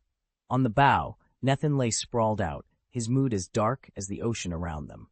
No light, no island, nothing but silent depths, and a growing question lingering in every sailor's mind. Where had Fishman Island gone? Nethin had set his heart on visiting Fishman Island, but now that he can't even locate it, he feels deflated. Sanji is in even lower spirits. He dreamed of admiring the legendary mermaids, yet all he sees is the pitch-black seabed beneath them. Unbeknownst to most, Fishman Island lies hidden under the red line, just beyond Cake Island. From the surface, you'd spot only the faint outline of a thriving island, its true bulk stretched out below the waves. Politically, it falls under the protection of the Alliance of Nations, currently at war with the world government. If the Marines tried to seize it outright, they would ignite international outrage. Even if the world government has learned that Shirahoshi is the ancient weapon Poseidon, Nethin refuses to let Fishman Island be endangered. After all, what kind of victory would it be if he toppled the world government, only to have them capture Shirahoshi, unleash the Sea Kings, and annihilate countless lives? Such a hollow, shared destruction would hardly count as triumph. Nethin had no trouble relocating Fishman Island today. His power worked just as well underwater as on land, and it took surprisingly little effort for him to keep the entire island afloat as he guided it toward shore. On the beach beneath a cloudless sky, Mermaid Princess Shirahoshi lay sprawled, soaking up the sun. Nearby, Robin, Reiju, and the others reclined in swimwear, enjoying a rare moment of leisure. Nethin himself had stretched out casually across Shirahoshi's broad shoulders, as light to her as a doll resting on a child, while she basked in the warmth and chatted away. Robin glanced the other way with a faint smile, clearly accustomed to Nethin's eccentricities. "You've grown again, Shirahoshi," Nethin teased, brushing a stray lock of hair from her forehead. He settled more comfortably. "Ever since I moved Fishman Island, I haven't been able to visit nearly as often. It's been 3 months since my last trip." Shirahoshi laughed, her eyes sparkling. "You're right, it has been a while. And oh, have I grown! Look at me now, practically as big as a true giant." She flexed her fingers, marveling at her own size. Nethin grinned. "To be honest, I didn't expect you to grow so fast. 2 years ago, you were half this height, and every few months, you'd be another head taller." A slight pout formed on Shirahoshi's lips. "Actually, I didn't want to get this big," she admitted, sounding a touch embarrassed. "These days I'm often larger than my brother or even Queen Mama. In many situations, smaller would be more convenient. Plus, I think petite is kind of cute." Nethin simply laughed and ruffled her hair. "Well, no matter your size, you're perfect the way you are." Shirahoshi B. Ahmed as the sun warmed their little gathering. For a moment, none of them thought about politics or battles, only the gentle lapping of the waves and the joy of good company on a quiet beach. Nethin couldn't help but think that if Shirahoshi were only the size of an ordinary human, much of her charm would disappear. For one thing, he'd never be able to rest his head on her chest as she slept. As a mermaid, her body temperature runs slightly cooler than a human's, giving her skin a delightful, refreshing chill. And that skin, its delicate softness outshines that of any giant. No one from the giant's kingdom, not even Robin, can match it. You might compare her to the Empress. She has her own grace, poise, and remarkably fine complexion, but even she pales in comparison to Shirahoshi, the mermaid princess, whose porcelain-like skin is simply beyond reach. Chapter 449, Assemble the Combat Forces. "Yes, is it true?" Shirahoshi's voice trembled as she sank to her knees on the deck. Nethin settled beside her, offering a gentle smile. He reached out to steady her trembling shoulders. "It's true, we've received confirmation." At that moment, Robin, lying a few paces away, felt the familiar vibration of her dendenmushi hidden beneath her coat. She sat up and pressed it to her ear. "Understood," she said quietly, ending the transmission. Sliding the shell-shaped transponder into her pocket, she made her way over to Admiral Bai Xing, who stood guard by the railing. Nethin climbed up onto Bai Xing's shoulder, his eyes intent on Robin's face. "The Straw Hat Pirates have entered the New World," Robin reported. Nethin nodded thoughtfully. "Luffy and his crew won't tip the overall balance between the nations and the world government. But Nami's involvement changes things. If she decides to offer her financial expertise to the islands, she could prove a valuable and unpredictable allied force. Robin crossed her arms, her expression unreadable. "They're currently at Dressrosa," she said softly. "It's fallen under Wangguo's influence, like so many others. For now, there's no need to intervene unless the Straw Hats make waves." "And what of the road poneglyph?" Nethin pressed. "Will we let them search it unchallenged?" A faint smile touched Robin's lips. "Let them try. The New World now bows to Wangguo. We've nearly collected every fragment of the poneglyph inscriptions. If they hope to piece together the final roadmap, they'll find themselves racing against our entire fleet." Nethin straightened from his perch, eyes blazing with determination. "Then it's time we assemble our combat forces. If the Straw Hats, or anyone else, dare to stand in our way, they'll face the might of Wangguo head-on." Shirahoshi rose to her feet, resolve replacing her earlier fear. Around them, the admirals and commanders began moving into position, ready to carry out Nethin's orders. The gears of war were shifting, and the Grand Line's greatest powers were about to collide. Nethin had no reason to seek out Ralph Drew. He'd already uncovered the truth of the century-long void by translating the ancient texts, and frankly, it didn't interest him. Empires would rise and fall, the world government would press its agenda, but history is merely a record of what's already passed. Time never stops. After soaking up the sun on Fishman Island's beach, Nethin left the shore and made his way to the depths of Cake Island's secret base. The corridors were cloaked in shadow, the air thick and stifling. From the darkness, 5 figures emerged: Enilo, Katakuri, the Golden Lion, and the second Whitebeard himself, Edward Weeble, each the living embodiment of their fearsome devil fruit powers. Since the Summit War, Weeble had reappeared in the New World and been granted the title of Warlord by the world government. He'd hunted down Marco and the remaining veterans of the Whitebeard pirates, only to run headlong into the ever-expanding territories of the 10,000 nations. Even the world government hesitated to confront those realms in its first year back. Its navy was still reassembling its strength after the last great conflict. Rumor had it Weeble lacked subtlety, but none could deny his raw power. He once traded blows to a standstill with Fisher Tiger, captain of the 3rd Squadron. Nethin watched the last of Fisherman's forces limp away. He hadn't even managed to gain an advantage, and had come off the worse for it. Word of the skirmish soon reached Shilio of the Rain, who prepared to intervene. But Nethin heard the same news at once. He intercepted Shilio before he could leave and set out for the battlefield himself. There, Nethin faced Weeble.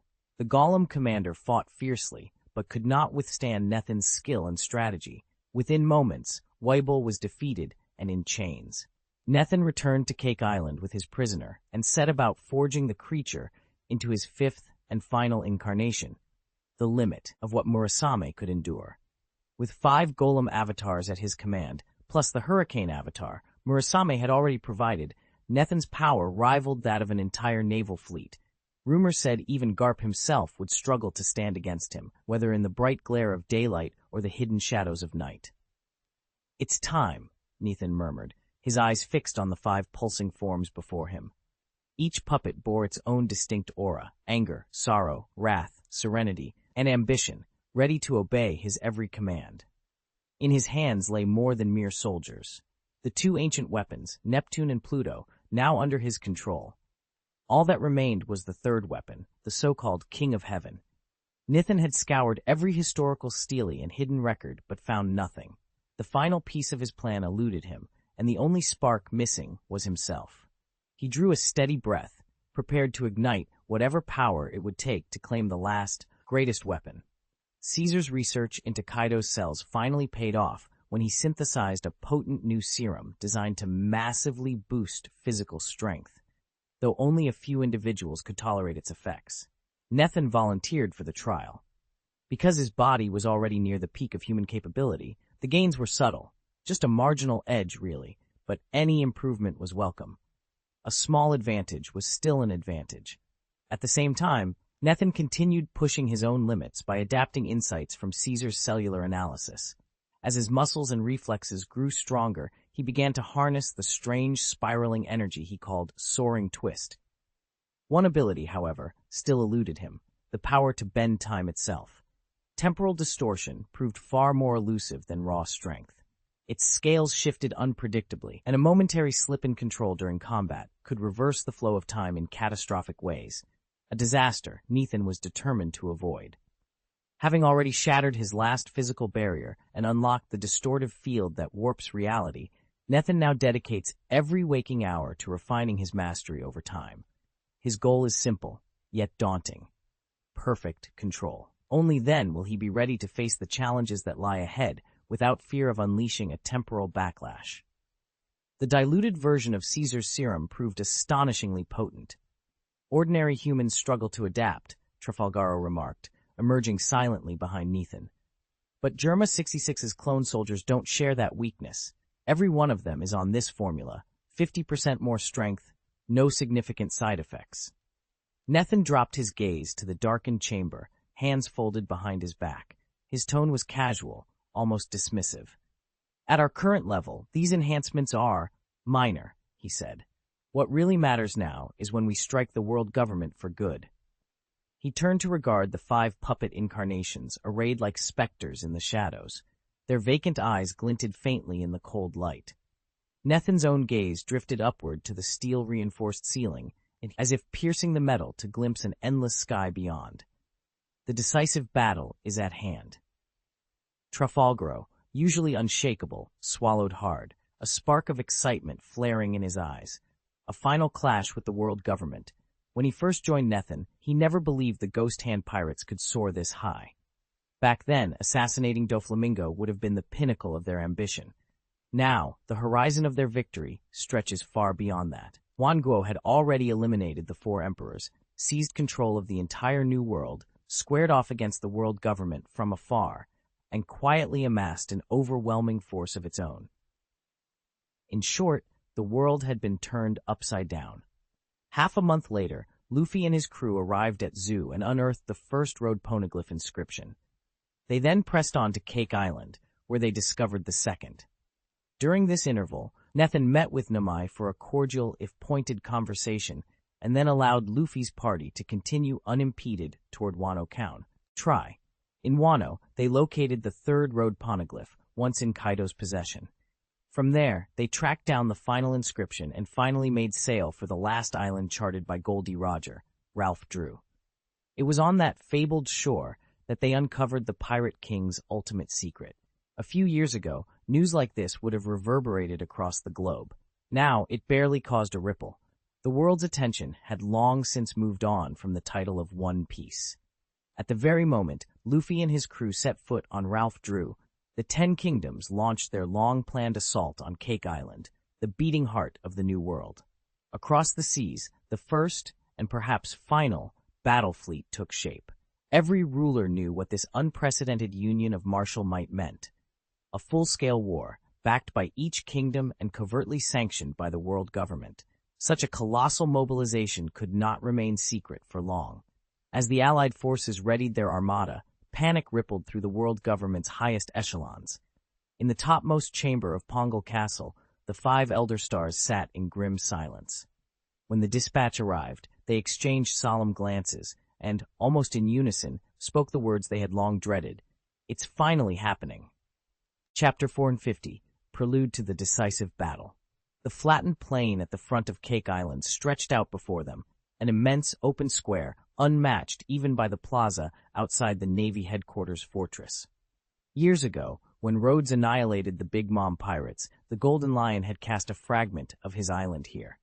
Later, Rhodes himself leveled it for use as a training ground. Now, after Nathan's strike, it was perfectly even and cavernously spacious, ideal for today's assembly.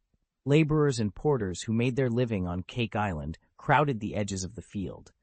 Representatives from countless fleets had also gathered, filling the air with murmurs of excitement. Then someone shouted from the shore, "Ships incoming!" On the horizon, 7 ships bore down on the island, cutting steadily through the waves. The lead vessel flew a pennant emblazoned with the number 7, the flagship of the 7th Division. At the sight of it, the gathered workers exchanged wide-eyed looks. Many recognized the 7th Division's captain by reputation, but few had ever laid eyes on him in person. Today was different. The greatest fighting forces from every nation had been summoned to this spot, and even the humblest laborers felt honored simply to witness the spectacle. A deep, resonant laugh rolled off the water.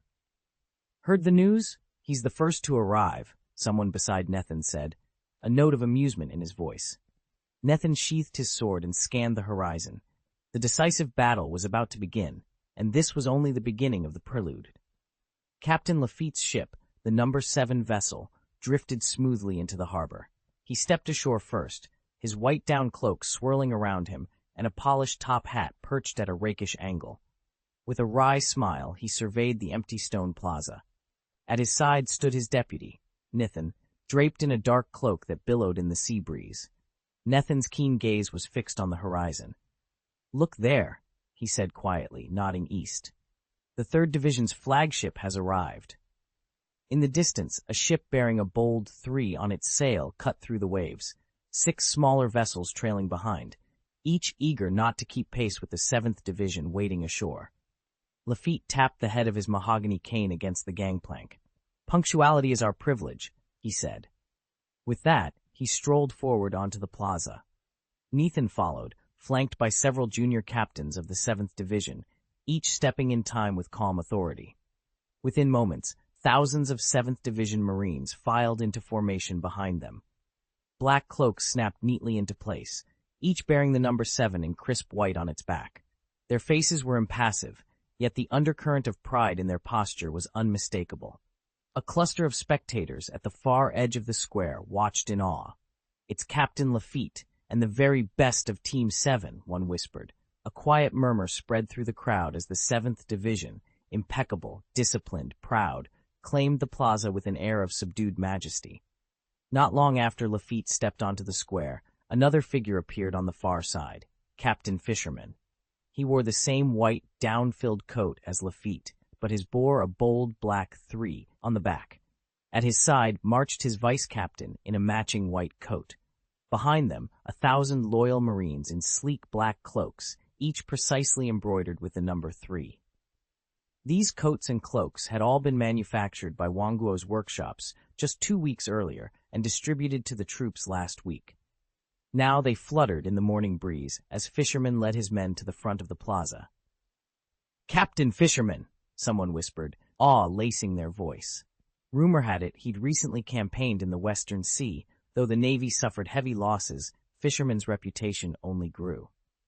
Few had seen him in person. He was said to be the only man ranked just below Nethan, the supreme ruler of all nations. Lafitte offered him a broad smile. "You're early," he greeted. "Always wise to be a he. D of the crowd, I'm glad you made it in time." Nethan watched as Fisherman, fresh from his brutal clash in the West Sea, staggered back into the square. The yellow ape had hunted him relentlessly across the waves, nearly costing him his life. No sooner had the dust settled than a summons from Wanguo, the world government, reached them. Every unit was ordered to assemble here at once. They'd pushed their vessels to the limit, and yet still arrived only second. "If even this suit can't keep up, what good is it?" Nethan muttered, tugging at the collar of his black cloak. Across the broad stone plaza, the finest fighters of the 7th and 3rd Divisions stood at attention, each wearing the same midnight cloak with a stark 3 embroidered on the back. Instead of exhilaration, though, a tense hush filled the air. Behind him, the ocean thundered, a constant reminder of the power they would soon face. When had all members of their force ever gathered together? Never before. Not even when challenging Kaido of the Beasts had they assembled more than captains and a handful of officers.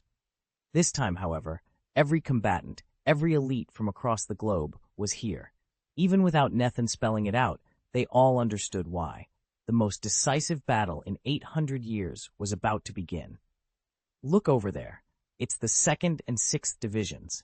Most of the crowd in the harbor square had been fixated on the 3rd and 7th Divisions, but a sudden outcry drew every eye toward the sea. 10 marine ships were cutting through the water, 6 of them flying sails marked with a bold 2, the other 4 emblazoned with a 6. The 2nd and 6th Divisions were arriving once more. From the flagship of the 2nd Division, Shiryu of the Rain stepped onto the dock. A thick white down cloak draped his broad shoulders, and a half-smoked cigar balanced at the corner of his mouth. He scanned the assembled ranks of the 3rd and 7th Divisions with a cold, confident grin. Meanwhile, the 6th Division's captain, Nico Robin, remained conspicuously absent from her own ship. Instead, Kaku, the division's stern vice-captain, led his men ashore. He fell into formation half a pace behind Shiryu, never quite matching the captain's swagger. Shiryu paused, his dark eyes flicking once toward Kaku's squad, then fixed ahead as he strode into the square. The echo of his boots on the wooden planks carried through the crisp morning air. "Welcome, Captain Shiryu," Kaku called out, his voice ringing clear. His men snapped rigid salutes in unison, tension crackling between the two divisions as they faced one another at attention. The stage was set. Old rivals reunited under the Marine banner, each waiting to see how this new encounter would unfold. A herald's bell rang out across the harbor square as he mounted a crude wooden dice and shouted to the assembled crowd. Yet neither Lafitte nor Fisherman needed the announcement to know who was approaching. From the far end of the plaza, a towering figure emerged through the morning mist, Shiryu of the Rain. Fisherman's jaw clenched. He had tangled with Shiryu once before and lost more than his pride. Where Fisherman's natural talent had stagnated through laziness and half-hearted drills, Shiryu's discipline had only sharpened. With the mysterious power of Leng Leng Guo at his command, Shiryu now outstripped Fisherman in strength and speed. Just 3 months prior, Shiryu had dueled Admiral Aokiji in the Western Sea for 3 days and nights. Neither man had yielded, but when the full might of the Navy, backed by every allied fleet in the region, closed in, Shiryu chose withdrawal over annihilation. He would not make that choice again. Silently, Shiryu of the Rain stepped into the formation's second rank, taking position at Fisherman's left. He cast a cool, appraising look at Fisherman and Lafitte standing to his right. The tension in the air was almost tangible. Lafitte's lips curled into a wry smile. "Judging by Lord Nethin's proclamation," he murmured, "it seems he means to deliver a blow that will topple 800 years of world government rule." Nethin watched as Kaku and the others reached the square, then tilted his head thoughtfully, eyes lifting to the sky. The captain of the 6th Division still hadn't shown up. He must be lingering up there. Of all the captains, only Robin could afford such a casual attitude toward punctuality, and everyone here knew why, given her close bond with Nethin. The plaza buzzed with officers in their standard black cloaks, voices drifting across the open space. Suddenly someone shouted, "Look, up there!" Instantly every head snapped skyward. Shiryu of the Rain tilted his chin, snorted, and muttered, "He truly can't resist a grand entrance." Lafitte and Fisherman exchanged a glance and followed his gaze. Above them, 8 vessels, sleek and imposing as if lifted from a dream, glided in formation until they settled on the outskirts of the square. The ramp on the lead ship descended, and Admiral Fujitora stepped out. He wore a white, fur-lined cloak embroidered with purple along the collar, and he steadied himself with his wooden cane. "Ha! Good morning, everyone." Fujitora's deep voice carried across the plaza as he gave a courteous nod and led his hand-picked squad to the far left, where they came to rigid attention. The formal muster had finally begun. The first team numbered nearly 2,000 elite members, by far the largest contingent and a distinction all its own. The 6th team, by comparison, had just under 800 elites, but that didn't make its standing any less respectable. Aside from the first team's clear dominance, the other squads across the nations were roughly equal in prestige. Chapter 451, Debut. When Admiral Fujitora's squadron arrived, 5 divisions were already assembled on the vast parade square. The 1st, 2nd, 3rd, 6th, and 7th. Only the elite, those privileged enough to don black cloaks, were permitted ashore, so despite the prestige of the gathering, the plaza remained surprisingly open. Ordinary crew members stayed aboard their ships, leaning over railings and craning their necks to witness this historic convergence of the world's top combat forces. Nethin stood among the cloaked elite, his heart pounding with anticipation. Whispers rippled through the sidelines. "Look over there. That's Germa 66. No, the 8th Division's science unit," one sailor murmured, pointing toward a squadron of gleaming vessels anchored just off the square. Before anyone could fully absorb this revelation, 10 more ships appeared on the distant horizon. Their sleek hulls, reinforced with high-grade alloys, gleamed under the sun, nothing like the standard warships moored nearby.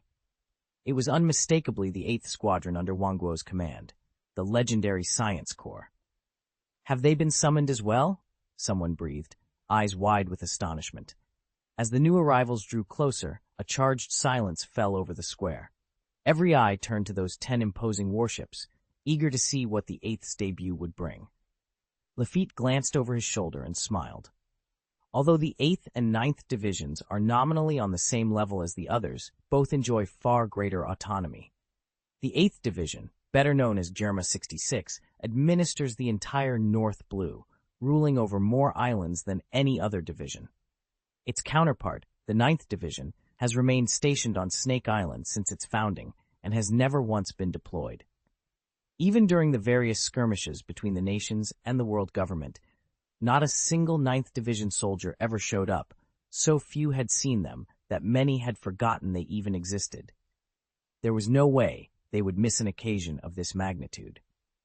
Gage disembarked next. His specialized scientific instruments, capable of eavesdropping over great distances, had already picked up Lafitte's words, and he offered a calm nod in response. Behind him strode Reiju, vice captain of the 8th Division, followed by Niji, Yuji, and the other senior officers. Each walked with quiet confidence, and at their heels came 1,000 clone soldiers, their boots striking the deck in perfect unison, step, step, step, as they poured ashore. These 1,000 clone soldiers were Germa 66's most advanced creations, each outfitted with state-of-the-art scientific enhancements courtesy of Caesar's research. They ranked a full tier above the ordinary elite troops. Every one of them wore a black cloak embroidered with the number 8 on the back, their faces unreadable beneath the hoods. They moved in perfect unison, their cadence tighter and more disciplined than any other unit present. "Is that the famed Germa Invincible Legion?" someone whispered, eyes wide. "I heard they're cloned to never fear death." At the same moment, Gaji led the science team to take position on the right flank of Division 7, technically part of the 8th Division. Lafitte strolled over, a grin tugging at his lips. "Glad you made it. How's Beihai holding up?" Gaji's expression remained impassive. Beihai surrendered without a single shot fired. There's no chance of rebellion now, and with the world government preoccupied, they won't be able to interfere there anytime soon. Nearby, representatives from the 10,000 kingdoms stood assembled, their varied banners fluttering under the afternoon sun. All eyes were on the 8th Division's living army, 1,000 perfect soldiers, ready to enforce Germa 66's will. The world government wasn't about to ignore such a massive deployment. They'd almost certainly learned of it days ago, and were now mobilizing every fighting unit they could muster, converging on Mary Geoise, the Holy Land, and the new Navy headquarters for what promised to be a decisive showdown. Nethan was deep in conversation with Lafitte when a flicker of movement caught his eye. He shifted his gaze beyond his companion toward the distant horizon over open water. There, alone against the infinite blue, loomed a single ship, an immense war vessel so vast that it dwarfed any other in sight. That solitary ship belonged to the 5th Division's giant corps. One ship, representing a force utterly unrivaled at sea. In most fleets, beyond the captain's own fearsome reputations, officers and crew often lacked true cohesion or legendary strength.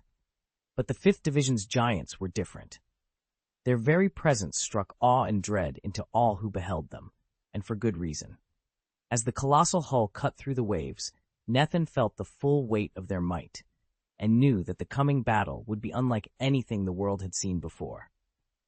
The giant corps may be small in number, but every one of its members is a giant, towering brutes of near mythical strength and indomitable courage. They carry the legendary fighting spirit of their race into every battle. But it's their officers, giants like Rhodes of the Sands, who truly turn the tide of war. Under the banner of Germa 66, these giants have already subjugated the North Sea, and among all its divisions, the 5th team boasts the greatest combat prowess. Wherever they march, kingdoms tremble, and even the world government and its navy find them a dire problem. Boom, boom, boom. The 5th team's warship grounded on the beach with all the subtlety of an explosion. 30 enormous figures filed off the deck in perfect formation, each footfall sending shudders through the sand as if a minor quake had struck. At their head stood the thunder giant herding, bare-chested save for war paint streaked across his skin. His jet-black hair crackled with faint arcs of blue lightning, as though a storm had found flesh and bone. In that moment, it was clear. Wherever Herding and his giant set foot, fear would follow. The 5th Division was the only unit whose members didn't all don black cloaks, and its captain didn't even wear the customary white down cloak. Yet, despite their ragged uniforms, these giants exuded a raw, untamed spirit that left onlookers breathless. To this day, the Giant Corps is renowned throughout the seas as the Invincible Corps. "Long time no see, Helding," Giazzi called out, greeting Hierding with a broad smile. It had been a full year since the Giant Corps had aided the 8th Division in conquering the North Sea. After their victory, they'd withdrawn and turned their sights on the West Sea battlefield. Hierding's gaze drifted down to Gage. For a human like Gage, a year apart felt like an eternity. But to giants, whose perception of time stretches far beyond our own, it passed as quickly as a simple meal. "Has Lord Nethin not arrived yet?" rumbled Rhodes, the sand giant, stepping up behind Helding. Rhodes had been the first among the giants to consume a devil fruit, and though he ranked just below Helding, he served as the 5th Division's vice-captain. In the silent protocol of captains, vice-captains rarely spoke up, but giants had little patience for such formalities. They always made their point, and made it clearly. "I suppose I won't depart until everyone's here," the fisherman said with a nonchalant shrug, ignoring Nethin's interruption of the captain's communication. Giants were giants, entirely different from humans. Vice Admiral Fujitora's face remained as impassive as ever, and Shiryu of the Rain barely gave the exchange a passing glance. Nethin scanned the assembly grounds below. From his height, he could see Divisions 1, 2, 3, 5, 6, 7, and 8 all lined up, but the 4th Division was nowhere in sight. Division 4 still hasn't arrived," he observed. No sooner had he spoken than the distant rumble of hundreds of footsteps echoed from the direction of Whole Cake Island. Heads snapped skyward just in time to see the 4th Division's captain, Trafalgar Law, striding forward with his demon sword raised and issuing a fierce battle cry. Behind him marched every one of the division's 300 members. Though the 4th Division was the Marines' smallest fleet, matched in size only by the 5th, their role as the medical unit guaranteed them a status equal to any other division. With Law's arrival, the ranks were finally complete. Nethin stood among the captains, his bond with Trafalgaro the closest of any captain, second only to Robin's. Despite the palace at the heart of Cake Island and the Wano Kingdom being off-limits to all captains, Trafalgaro and Robin alone enjoyed its vault-like inner sanctum. When the 4th team arrived, the vast square swelled with 8 distinct contingents. Each squad, composed entirely of elite fighters, took its designated formation, their sheer presence radiating a stifling tension. The captains' pristine white fur cloaks contrasted sharply with their crews' black standard cloaks as they stood in perfect alignment. Together, they projected such an overwhelming aura that it felt as though the very air might crush anyone who dared to step forward. Chapter 452, The 9 Major Teams Gather. Time slipped by almost imperceptibly. The plaza was filled with the elite captains of Wanguo's various fleets, each handpicked for their prowess and loyalty, yet not one of them showed the slightest impatience. They all knew exactly whom they were waiting for. Once an unremarkable pirate hunter, Nethin had risen through sheer determination and audacity. He'd turned pirate to span every ocean, breached the fabled New World, and ultimately subdued the seas of all nations. Under his banner, 10,000 realms stood united, bristling with strength that dared to challenge even the world government across the horizon. His legend now eclipsed that of Gol D. Roger, the so-called One Piece. Roger had fallen 22 years ago. Nethin was alive, thriving in the very prime of his legend. As the gathering grew hushed with anticipation, a mast broke the skyline on the distant blue. A lone ship was approaching, yet it bore no familiar colors. Whispers rippled through the crowd. "That's not one of ours." Then someone gasped. Could it be the 9th Division? But they've never shown themselves before. Faces turned toward the newcomer. Some wore confusion, others recognition. In every pair of eyes, a flicker of excitement and wonder shone bright. What force would finally join Nethin's Grand Assembly? The answer would soon be revealed. Chapter 1. Arrival of the 9th Division. The 9th Division, never before seen, has arrived at last.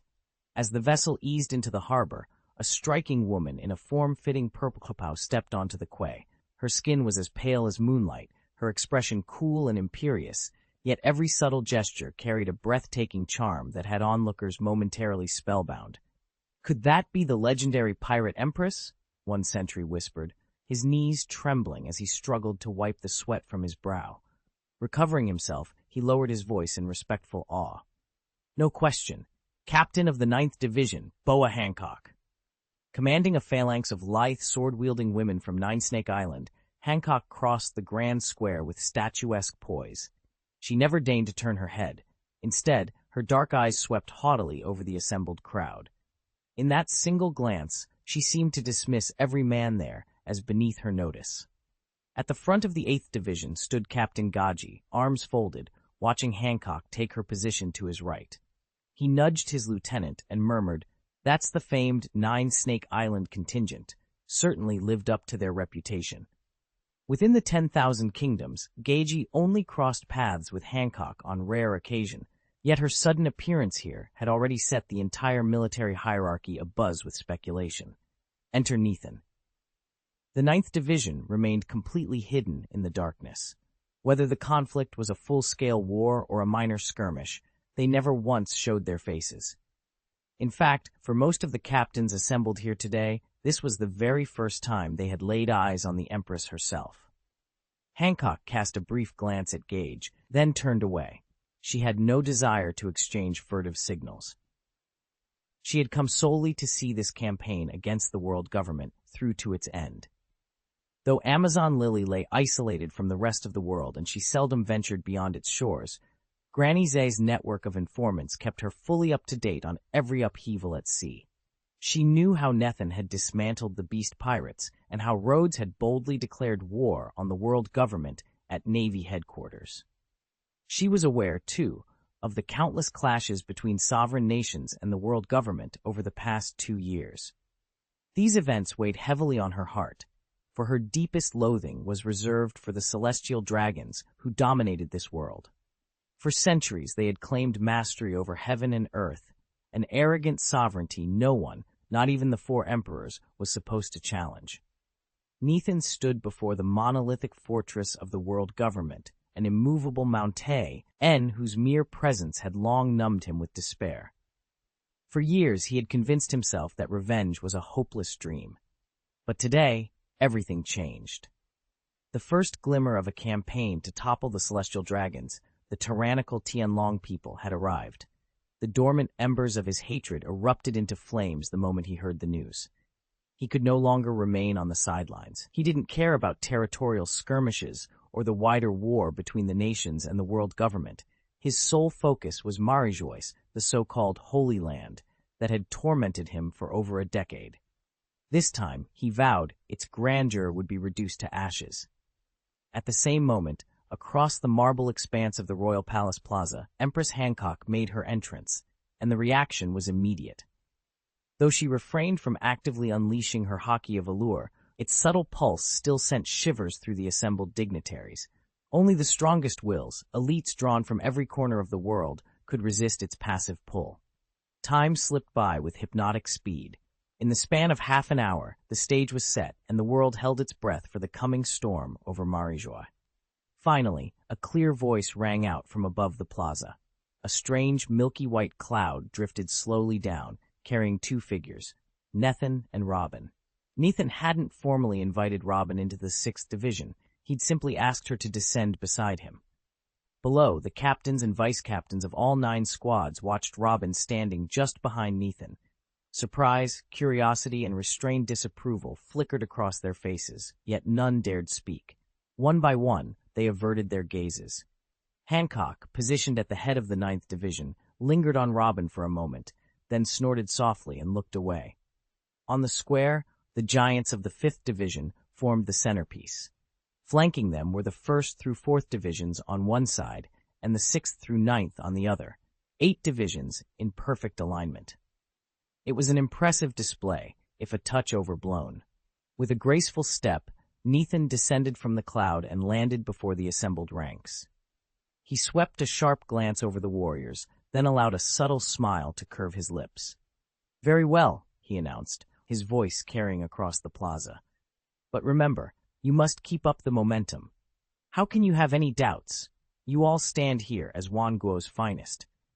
At Nathan's words, Shilio of the Rain and the others remained impassive, but the cloaked elite scattered throughout the square stirred with excitement.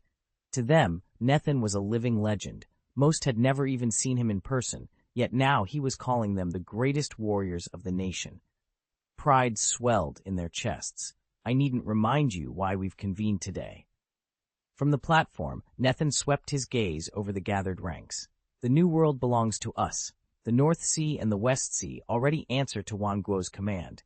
But the East China Sea, the South China Sea, and the opening stretch of the Grand Shipping Route remain under the world government's control." He let that sink in. "That ends now. Wanguo will no longer bide its time in their shadow."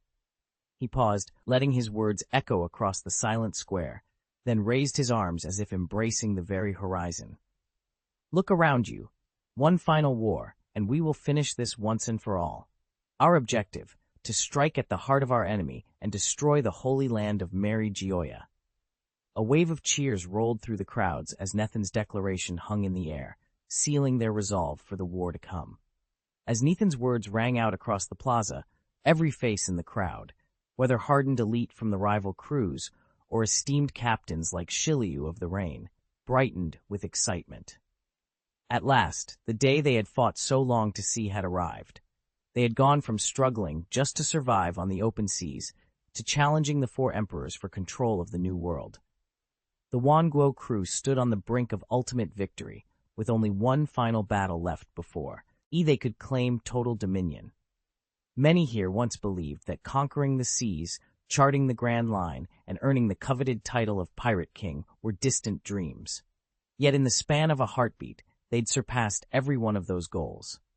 The ocean lay beneath their feet, and now only one enemy remained, the world government that had ruled unopposed for 800 years. Chapter 453. The Red Earth continent sits at the very heart of the world, a massive landmass where the Great Airway pierces the sky. Here, atop its highest plateau, stands the Holy Land of Mary Gioia. Nestled almost directly beneath it, so close that only the continent's towering height separates them, is the original G1 Marine Base, now reborn as the new Navy headquarters. Today, the world government has gathered its forces on Red Earth for the looming decisive battle against the allied nations. Dominating the ancient fortress walls is Steel Gukong, appointed supreme commander of every government army. He will assume overall command of the campaign. At his side, Admiral Aokiji and the Marine Fleet stand ready for combat deployment. Yet even Aokiji's renowned navy is deemed insufficient to counter the current coalition of nations on its own, and so the admiral, despite his rank, will not serve as the field commander. And when the government's leaders sought more seasoned hands, the one name on everyone's lips, Vice Admiral Monkey D. Garp, quietly refused. Having long since retired, Garp has no intention of returning to active duty in this war. As the sun sets over the Red Plains, Steel Gukong surveys the amassed ranks below. The decisive clash is at hand, and all eyes turn to the man who must lead them to victory. Meanwhile, in the shadows of the new Navy headquarters, Nathan readies himself for what may become the greatest test of his life. Nathan's duty was to uphold justice, not to curry favor with the people of Tianlong. Ever since Admiral Karp fell in battle, the Navy had been deprived of yet another top-tier combatant, and still the elite squad from the South China Sea Detachment had not arrived. High atop the naval fortress, Commander Steel Bonekong watched warships and marine battalions bearing the world government standard stream in and out of the harbor. "Prepare a report for the Marshal," he barked. "We'll be on station in under 30 minutes. At his side, Rear Admiral Shen Shengui tapped a command console. "Sir, reinforcements will dock in 25 minutes. Kong gave a curt nod, then turned to Vice Admiral Li, the officer in charge of liaising with the Science Corps. "And Dr. Vegapunk's new weapon, has it been deployed?" Lee saluted crisply. Yes, sir. All units are in place and fully operational. Excellent, Steelbone Kong said, a rare spark of satisfaction in his steel-hard gaze. This force rivals the legendary Chi Wuhai division. Since that project collapsed 2 years ago, we've needed something to fill its shoes, and Vegapunk's creation does just that. His expression darkened. The Chi Wuhai initiative was officially abandoned months ago. Its ranks were decimated, officers killed, wounded, or vanished without a trace. Those who survived either quit or drifted away. Even the 2 nominal commanders still listed never bothered to answer this emergency call. A tense silence fell over the fortress platform as the distant silhouette of incoming ships crept closer to the harbor entrance. In less than half an hour, the balance of power here, and perhaps across the entire East Sea, would shift once again. Chi Wuhai had no wish to provoke Wanguo. In a full-scale clash pitting 2 great powers and dragging the world government into their quarrel, their 7 Marshal Seas forces would be nothing more than cannon fodder. They could only follow orders. And so, by imperial decree, the finest units of the Navy and the government army converged on the Red Earth continent. 300,000 troops in all, 200,000 sailors and marines, and 100,000 soldiers from the army assembled in battle formation upon that scorched plain. Among them stood Nethan, newly promoted to lieutenant in the Navy, his uniform crisp and his expression steeled. He found himself positioned in one of the middle ranks, shoulder to shoulder with fellow officers. Behind them were the enlisted sailors and non-commissioned officers. Ahead of them, the generals. The hierarchy was plain to see. Lowest cadets in the BOD, AC, then officers draped in their distinctive justice cloaks, then the senior brass. In front of the generals arrayed themselves 20 lieutenant generals from Navy headquarters. At the center of that distinguished line stood Chafu, recently elevated to alternate general and thus the foremost among his peers.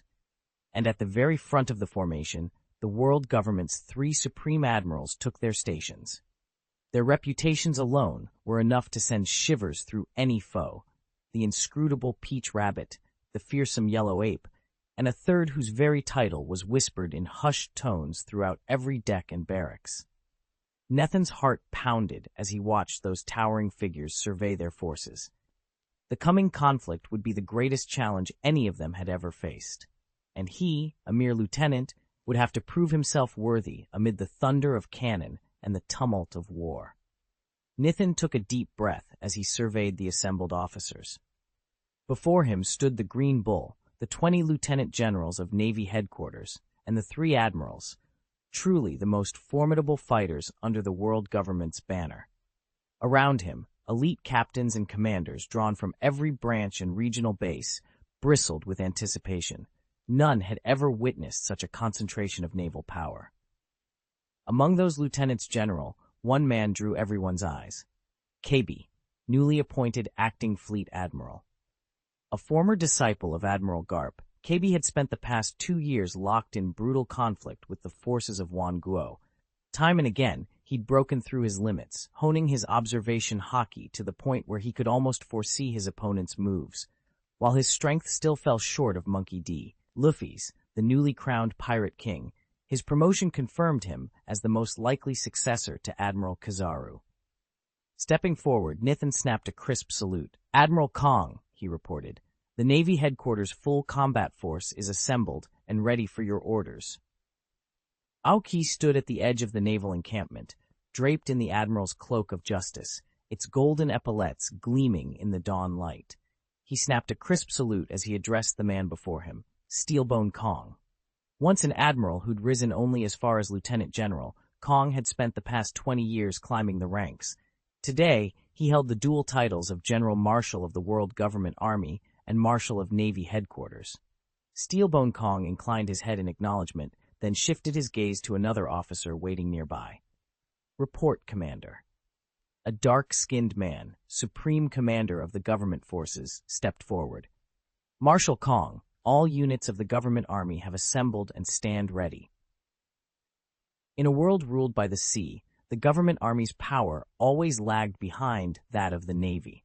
Tasked primarily with defending the Red Earth continent and protecting the Tianlong people, Their purpose was more regional than the Navy's global reach. Yet, by virtue of their sacred duty to the Tianlong, the government army maintained precisely the strength it needed, and no more. General Kong Steelbone stood atop the raised dais in the Grand Government Plaza, his weathered voice rolling across the assembled forces like thunder. "Remember," he thundered, "our supreme leader's combat prowess rivals Admiral Aokiji, and the deputy chief is scarcely weaker. Both mightily skilled, each the equal of a field general.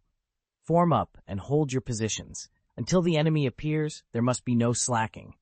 A roar of assent rose from the ranks of Marines and government army soldiers. They snapped smartly into formation, weapons readied, eyes fixed on their commander. Satisfied, Kong Steelbone swept his gaze over another contingent arrayed before him. Here stood 10 agents of Cypher Paul, CP0 through CP9, drawn now for the first time into a single line. These operatives, the silent enforcers of the world government, were each masters of subterfuge and combat. His steely eyes came to rest on the figure in the very center, Nethan, newly appointed chief of CP0. Though Nethan's formal rank sat just below Kong's, his direct mandate came from the 5 Elder Stars themselves. Even General Kong could not override those orders. A hush fell over the plaza as the two leaders regarded one another. In that pregnant moment, power, duty, and the unspoken weight of command hung in the air, an unmistakable promise that when battle broke, neither would yield. Chapter X. Assembly of Forces. The great steel doors of the CP0 operations hall groaned open with a hollow clang, announcing the arrival of the assembled agents. Nethan, standing among the elite operatives, felt a hush fall over the cavernous chamber as he took in the sight of Marshal Kong at the head of the room. "Master Wu Laoxing has decreed that all units are to come under my direct command," Marshal Kong announced, his voice carrying clearly across the tense silence. "There will be no rival formations. Not even the CP forces may act independently of my orders." A ripple of acknowledgement passed through the crowd. Nethan noted the cold determination in his fellow agents' eyes. They understood exactly what was at stake. Marshal Kong gestured to a world map spread across the far wall, the Red Earth continent marked in bold crimson. "I'm entrusting you all with the security of Red Earth. Should you detect any sign of enemy activity, report it to me immediately. And if the situation deteriorates too fast, release the signal flare. Do not hesitate." At his command, the CP0 operatives and affiliated intelligence teams snapped to attention. Within moments, small groups fanned out, assigning surveillance sectors, encrypting communication channels, and readying their equipment. Nethan fell into step with his squad. Every mission detail, every route, every radio frequency had to be flawless. The world government's full combat power was now in position, and time was running out. As the agents departed the hall, Nethan drew a steadying breath. The battle for Red Earth was about to begin, and failure was not an option. Chapter 454. The Island Descends from Heaven. San Marie Gioia Pungal Castle, the nerve center of the War Command, was tense with anticipation. Spread out before them on a great oaken table lay the strategic map of San Marie Gioia and its surrounding seas. Admiral Aokiji, Marshal Laurent, Army General Kanggu Kong, and Chief of the General Staff, he, stood shoulder to shoulder, studying every inlet, ship channel, and defensive stronghold. "San Marie Gioia sits just across from our naval headquarters," Aokiji began, tracing the coastline with a gloved finger. "In theory, the fleet should be our first line of defense. But its true role is as an early warning post, to detain the enemy long enough for us to reinforce the Holy Land." General Kanggu Kong's brow furrowed. He leaned over the map, hands pressed firmly on the table's edge. "So at the critical moment, we pull every warship back to the Holy Land," he said. "In effect, we're abandoning this base." Admiral Aokiji exchanged uneasy glances with the other commanders. The proud faces around the table paled slightly, though no one dared voice outright objection. Above all else, the government prized the security of the Holy Land. Every other position was expendable if it meant safeguarding the realm's spiritual heart. Marshal Laurent folded his arms. "Abandoning our naval headquarters is a bitter pill," he admitted. "But if it's a choice between this port and the Holy Land, the decision is already made." Chief He nodded gravely. "All right," he said, "the real question now is how we strike back." How do we lure the invaders into a trap and turn this setback into an opportunity? A heavy silence settled over the chamber as each officer absorbed the weight of that challenge.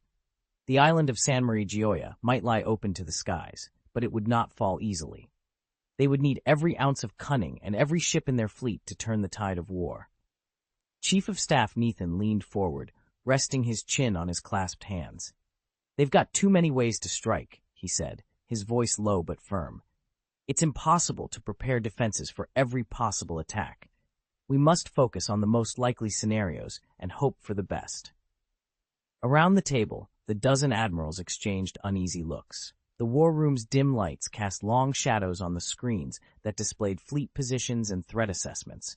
No one spoke, each man and woman silently wrestling with the knowledge that they were vastly outnumbered and outgunned. Before anyone could offer a response, the doors at the far end of the room burst open. Vice Admiral Lau stumbled in, face pale, sweat beading on his forehead. He took a quick breath and saluted. "Sir, I have a report."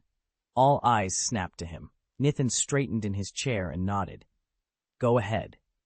Lau swallowed hard.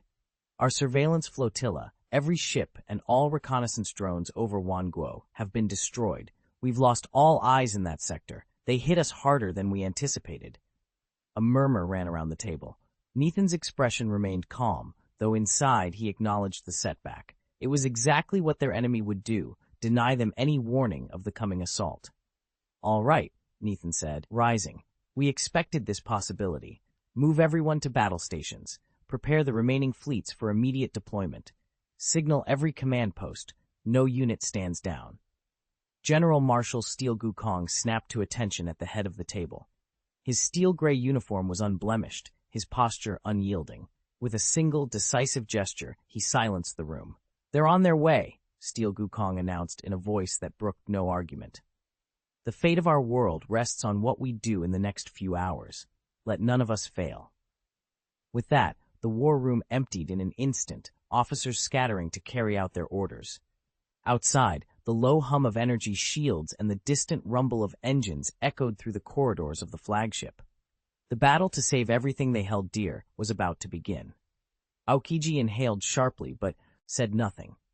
Huang Yuan lifted his teacup to his lips, savoring the warm brew, and silently vowed he'd rather be at home enjoying his retirement.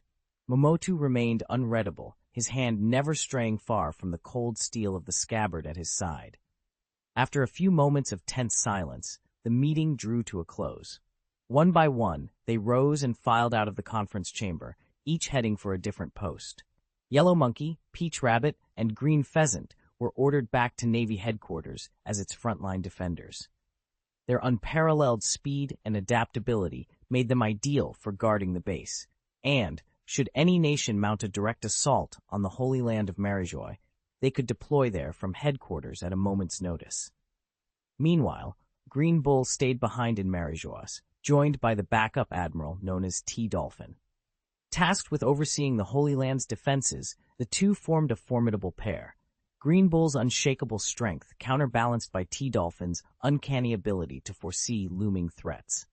Flanking the palace grounds stood the regular government army on one side and the shadowy CP0 agents on the other, ever ready to respond to any danger. As the sun dipped low over the gleaming spires of Marijois, the stage was set. Every piece was in place, and the guardians of the Holy Land prepared themselves for whatever storms might come. At the heart of the Holy Land Marioa, Supreme Commander Steel Gukong sat with Admiral Wu Laoqing and their closest officers, weighing every possible contingency. Should they scatter their fleets to strike from all directions, or concentrate every ship for a single crushing blow? A tense hush fell over the War Council as one aide ventured the question, "Ghost Hand, what is your choice?" Outside, the lookout known as the Iron Skeleton stood atop the castle ramparts, unblinking eyes sweeping the entire capital. From this lofty vantage, nothing escaped his notice. Minute by minute, the council waited. 1 hour passed, then 2. Though the world government's full combat strength had been corralled into Marioa, their scouting squadrons still combed the seas.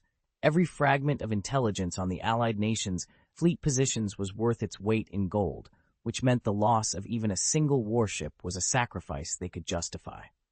But 4 hours, 5, slipped away, and the reconnaissance ships returned empty-handed. The vast armada that all the nations had assembled seemed to have evaporated. Hidden in darkness, it could strike from any direction at any moment, and that uncertainty hung over Marioa like a gathering storm. An uncanny stillness settled over the entire Holy Land of Marigioia. General Steel Gukong and his troops held their positions with taut vigilance. They had gathered every available soldier, every weapon at their disposal, yet no fresh intelligence had arrived. Chief of Staff Crane's analysis was grim but clear. Nethin's boldness was legendary, and once his forces were marshaled, he would strike without warning. Today, they all agreed, must be the day of reckoning. Just 24 hours earlier, the Dominion of Wangguo had issued a worldwide proclamation. In this clash, they would utterly destroy the existing world government. From his vantage point atop the central dais, Steel Gukong surveyed the holy city, awaiting the inevitable assault. Then, almost imperceptibly at first, he sensed a change.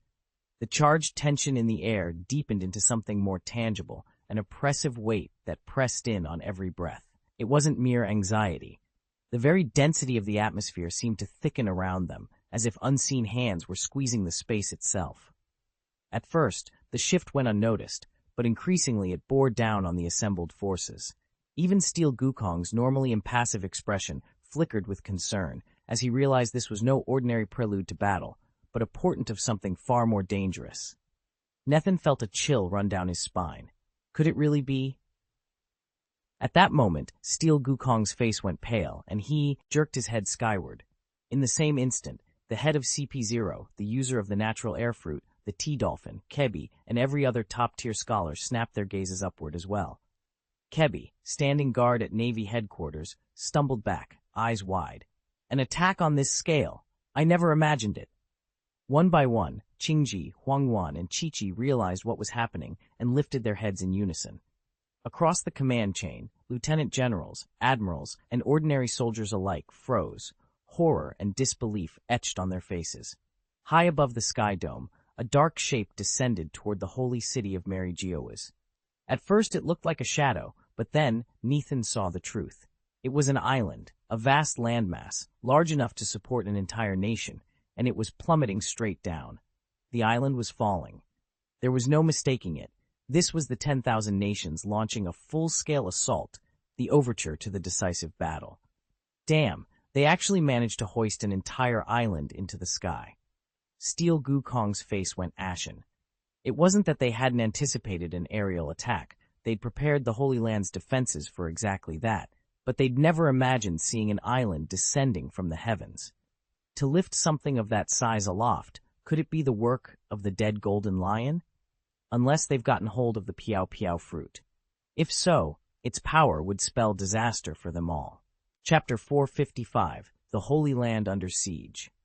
A wave of shock rippled through the Navy headquarters when Tautu and his companions' faces suddenly went pale. In a single, fluid motion, they launched themselves skyward, rocketing past the moon and hurtling toward Marigioia, the floating Holy Land above the Red Earth continent. Below them, the great island plunged at terrifying speed, as though the very heavens were tearing open. Inside the citadel of Tianlong, the descendants of the world-forging gods stared in wide-eyed horror. How could such a calamity befall their sacred realm? Panic spread like wildfire. Some Tianlong warriors shrieked and collapsed, overcome by sheer terror. The eldest among them, trained all their lives to face divine threats, stood rooted to the spot, faces ashen. Their hands gripped precious jade seals so tightly the stone began to crack. Was the reign of the Tianlong truly about to end here? No, impossible. Yet even as they trembled, the realization dawned. The Holy Land would have to face this unprecedented peril, or be lost forever. Chapter 7, The Island of Reckoning. For 8 centuries, the world government had ruled the sacred realm without challenge. Through wars, rebellions, and every storm in between, its authority remained absolute. The celestial dragons and the 5 elders sat atop the global hierarchy like immutable gods, untouchable, unshakable. Then came the unthinkable. An entire island, torn free from its ocean moorings, hurtled down from the sky toward the very heart of the Holy Land. Its jagged cliffs split the clouds, and the weight of its descent warped the air around it. Huang Yuan was the first to intercept it. He soared upward, arms crossed. Golden energy crackled into being around his fists, forging the legendary 8-foot jade hammer. With a thunderous roar, he drove that hammer into the island's underbelly. Boom! The impact sent shockwaves rippling through the sky and carved deep fissures into the rock. Yet even Huang Yuan's mighty blow couldn't stop the island's plummet. Gravity and momentum pressed it ever downward. From the ranks of the covert CP0 contingent, Agent Celius stepped forward. A glint of cold light shone in his eyes as he drew in a breath and unleashed it in a controlled cry. Beneath his outstretched palms materialized spheres of super-dense air, each one a compact cannonball of pure pressure. He hurled blast after blast into the island's mass, each hit shattering stone into dust and rubble. Huang Yuan's jade hammer strikes and Celius's compressed air volleys combined in a relentless barrage. Mountains of rock exploded outward in a cascade of fragments, yet still the island fell. Nethan watched from the edge of the battlefield, expression unreadable. He said nothing. There was nothing to add. The sky rained destruction, and the world's greatest powers fought desperately to hold it back. Nethan's blade sliced through the air the moment he burst onto the Holy Land's floating isle, trailing arcs of sword energy that instantly tangled with the assault around him. At his side, Admiral Aokiji summoned a hail of towering ice spears, bombarding the heavens in perfect sync. From every direction, the world government's top combatants unleashed their deadliest techniques, turning the sky into a swirling display of fire and frost, an otherworldly fireworks show built for war. Beneath that relentless onslaught, the island quaked. Fissures snaked across its vaulted surface, growing wider by the heartbeat until rock and soil threatened to break apart completely. Commander-in-Chief Steel Gu Kong, who had watched in silence until now, bellowed a single chilling warning. It's going to collapse! He didn't have to explain why. Once the isle shattered, its fragments wouldn't vanish. They'd rain down on the Holy Land below, pulverizing temples and homes alike. To save the citizens, the defenders had to catch every falling shard in midair. Activate Ice Age, Black Prison, Swamp of Despair, Steel Gukong roared. In an instant, dozens of admirals and elite fighters shift D-tactics. Massive pillars of ice shot skyward, their tips cracking as they intercepted spiraling debris. Rift-like voids, black prisons, flickered into existence, ensnaring runaway boulders in ghostly chains. All around them, the very air congealed into a choking gravity well, turning each falling fragment into a heavy, sluggish projectile. Nethan leapt from one fragment to the next, his sword flashing as he carved defensive barriers in midair. Aokiji's chilled breath crystallized every edge, locking danger in place. Together, they wove a lattice of ice, shadow, and distorted gravity, buying precious seconds to protect the Holy Land below. As shards clanged against their supernatural shields, the tide of destruction held, for now. But Nethan knew the island was old magic, fueled by more than mere rock and mana. To keep this fragile haven from plunging into chaos, they'd need more than brute force. They'd need to strike at the heart of whatever power bound the isle to the sky, and pray they could do it before the whole world came crashing down. Countless fragments of the shattered island hurtled through the sky. Some chunks froze solid the instant they broke away, encased in Aokiji's frigid breath. Others were caught mid-fall by unseen hands, or smashed into still smaller shards that sprayed outward toward the Holy Land's edge. In that moment of collapse, dozens of dark silhouettes emerged among the debris, men and women stranded atop the crumbling isle. Before they could catch their bearings, Aokiji and the rest of the world government's top enforcers struck. Aokiji exhaled a sweeping gale of frost, instantly sealing flying boulders into pillars of ice. Kaku darted forward, his gravity knife slicing through airborne rubble and turning it into razor-sharp projectiles. Fujitora bent space around a massive slab of rock, flinging it skyward only to bring it crashing down with crushing force. Above them all, Inel's thunderbolts tore through the smoky haze, each lightning strike punctuated by a thunderous crack. Boom, boom, boom. Their combined powers roared like the end of the world itself, shaking the heavenly palace to its foundations. Many of the celestial dragons scattered across the courtyards fainted at the sheer violence of the blasts. Others clutched their ears as blood trickled from lacerations within. Gunpowder smoke billowed upward, blotting out the once bright sky. Then, as the last echoes of the explosions died away, the gunpowder haze parted. A split second later, dozens of battered figures plummeted from the clouds, crashing onto the marble expanse of Marijoi's central plaza. Nethin braced himself on the palace steps, his heart pounding, as the survivors of the shattered island landed at his feet. This was only the beginning. I couldn't help but notice how small the group was, barely a dozen figures, but they moved with clockwork precision. Each person wore a black cloak with a single digit, 1, 2, 3, or 4, stitched on the back. Without a word, all the ones drifted into one cluster, the twos into another, and so on. The effect was almost ceremonial. Standing before them in stark contrast was a lone figure in a white cloak, the same numbers emblazoned there in black. It was Admiral Fujitora. He held his sword halfway drawn, one hand on the scabbard, the other on the hilt, his torso bowed, eyes closed. His voice, when it came, was low and steady. Wano Country, 1st Division, assemble. Behind him, Shiryu of the Rain flipped a cigar into his mouth, cracked a wicked grin, and drew his blade in one smooth motion. At Fujitora's signal, the rest fell into place. 2nd Division Marines, fall in. 3rd Division support troops, move up. 4th Division medical team, join the formation. As they snapped to attention, I, Nethin, felt a surge of anticipation. The air around us hummed with the promise of what was to come. Lightning crackled around Hire as he dropped before the assembled giants, his roar echoing like thunder across the Holy Land. 5th Division Giant Troop, we stand with you, he bellowed. Trafalg, Aro, clutching the demon knife, lifted his tear-streaked face. In a quiet voice he warned, don't underestimate the medical corps. Heh, Team 6 has arrived. Robin strolled forward in her signature indigo jacket, a playful smile on her lips. Unlike the others, she bypassed the pomp and circumstance, clearly finding these formal introductions a bit juvenile. Lafitte tapped his mahogany cane apologetically at Robin. Captain, this self-promotion doesn't suit you.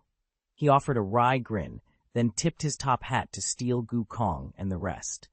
Special Forces of the 7th Division, at your service. A hush fell over the gathering as Gaji stepped forward, his white cloak bearing an embroidered 8 drifting behind him. His gaze was grave as he addressed the world government soldiers. Will your network withstand this conflict, or will it be shattered?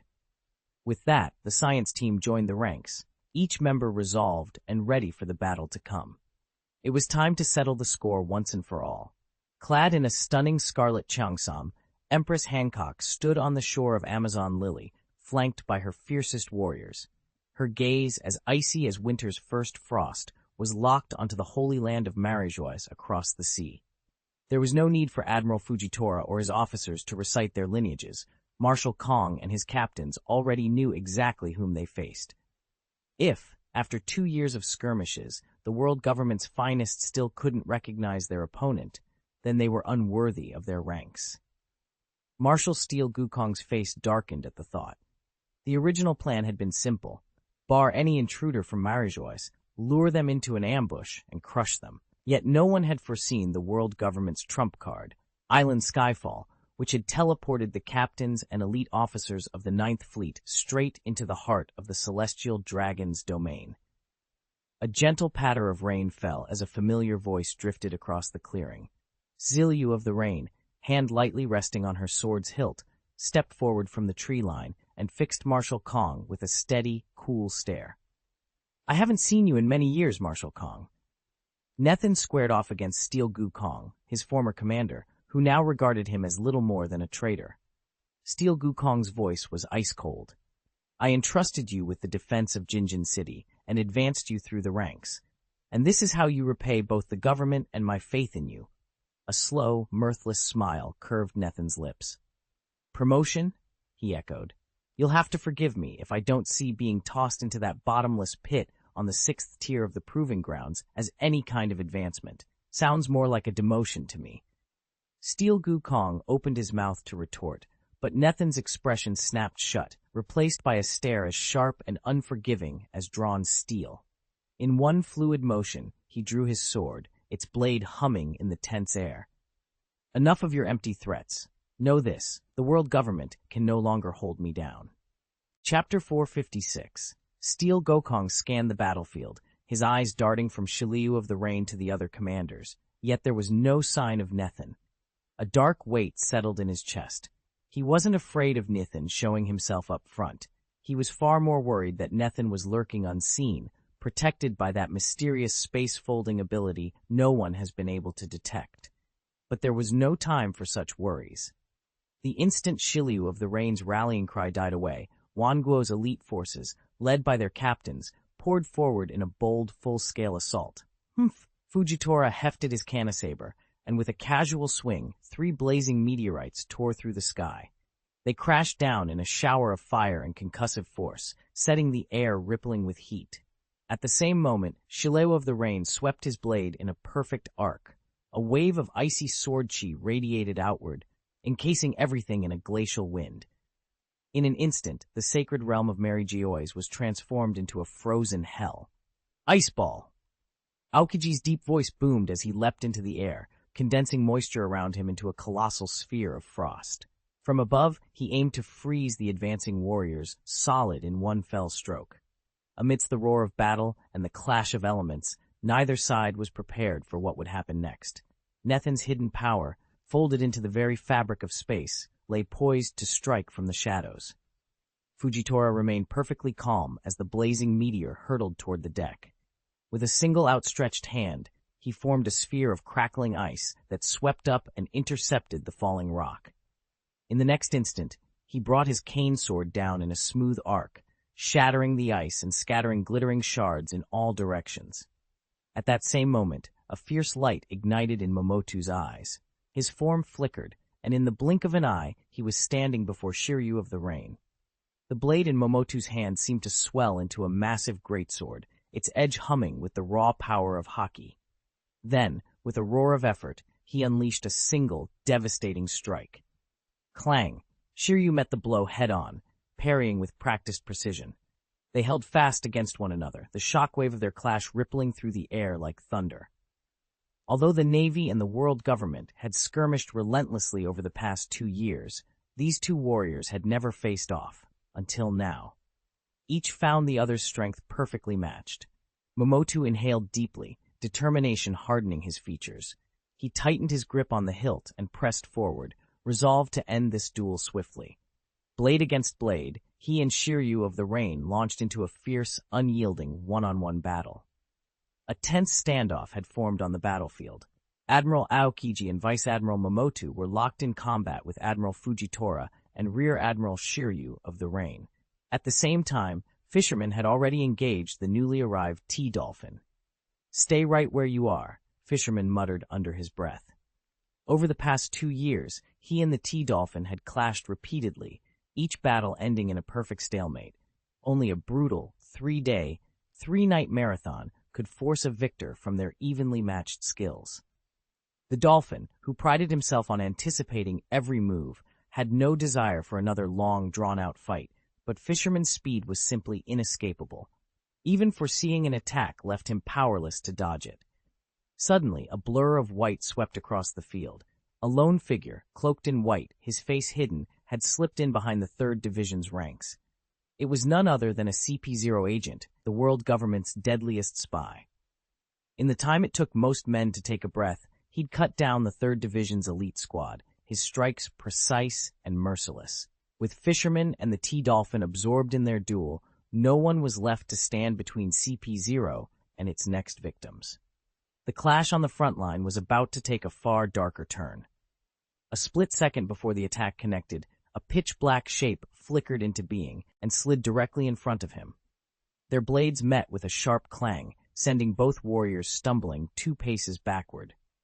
Standing tall in that sudden silence was Trafalgar Law, captain of the 4th Division, the Surgeon of Death, his cold gaze fixed on his opponent.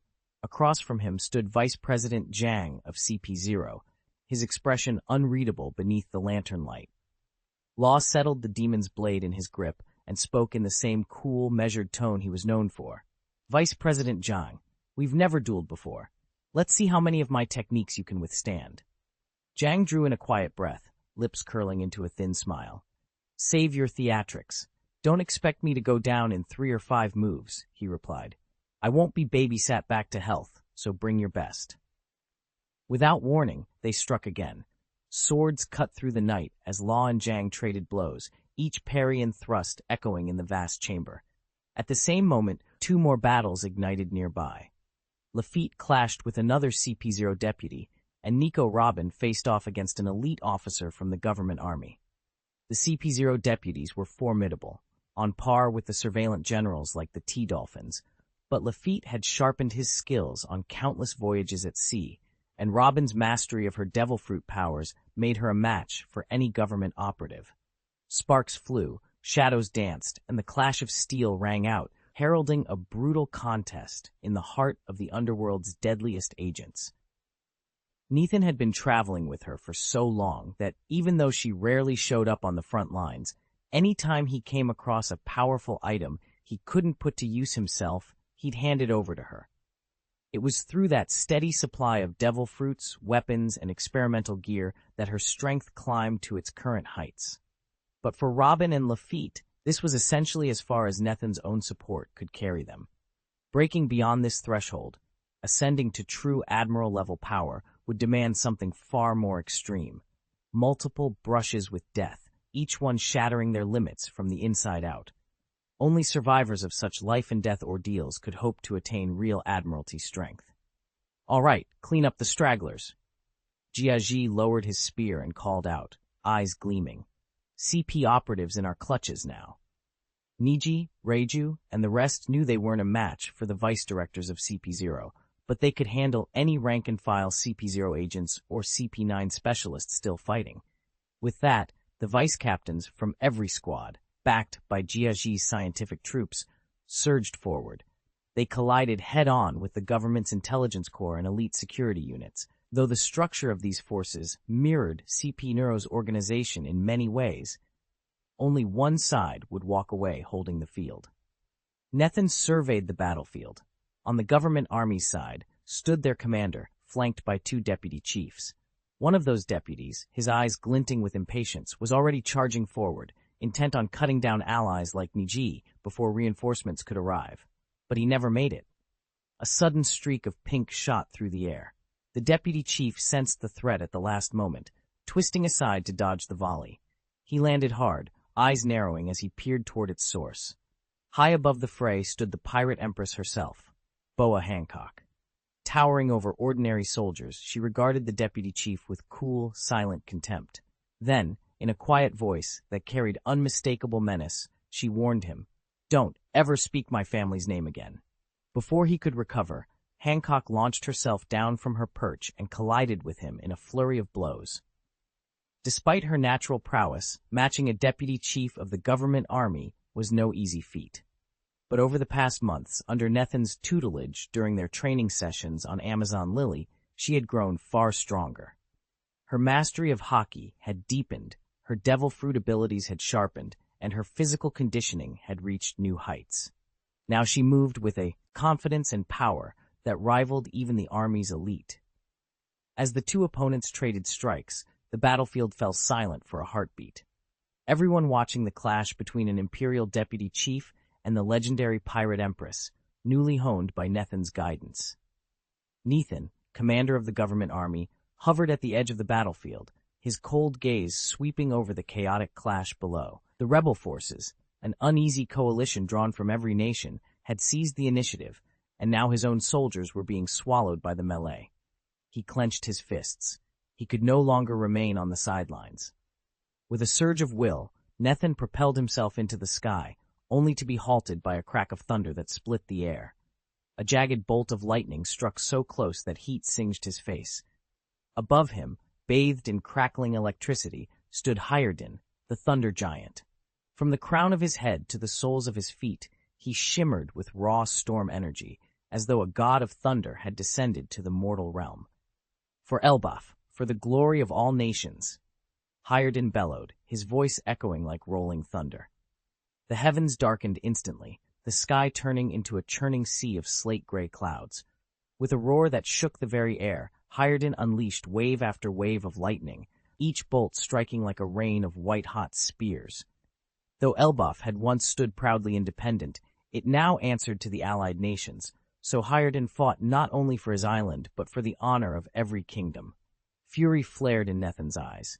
Lifting himself on shimmering moonlit steps, he charged Hayarden, each thrust of his blade meeting a crackling burst of thunder.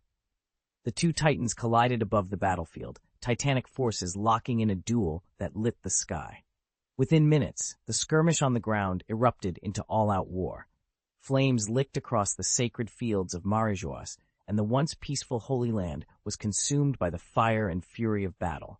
Chapter 457. The Tide Turns. A cataclysmic battle raged across the Red Earth continent. Its vast expanse, far greater than any island, spared it from instant annihilation, yet the ground quaked and cracked under the unrelenting onslaught. Here, more than a dozen fighters wielded admiral-level strength, countless others trailing only a step behind.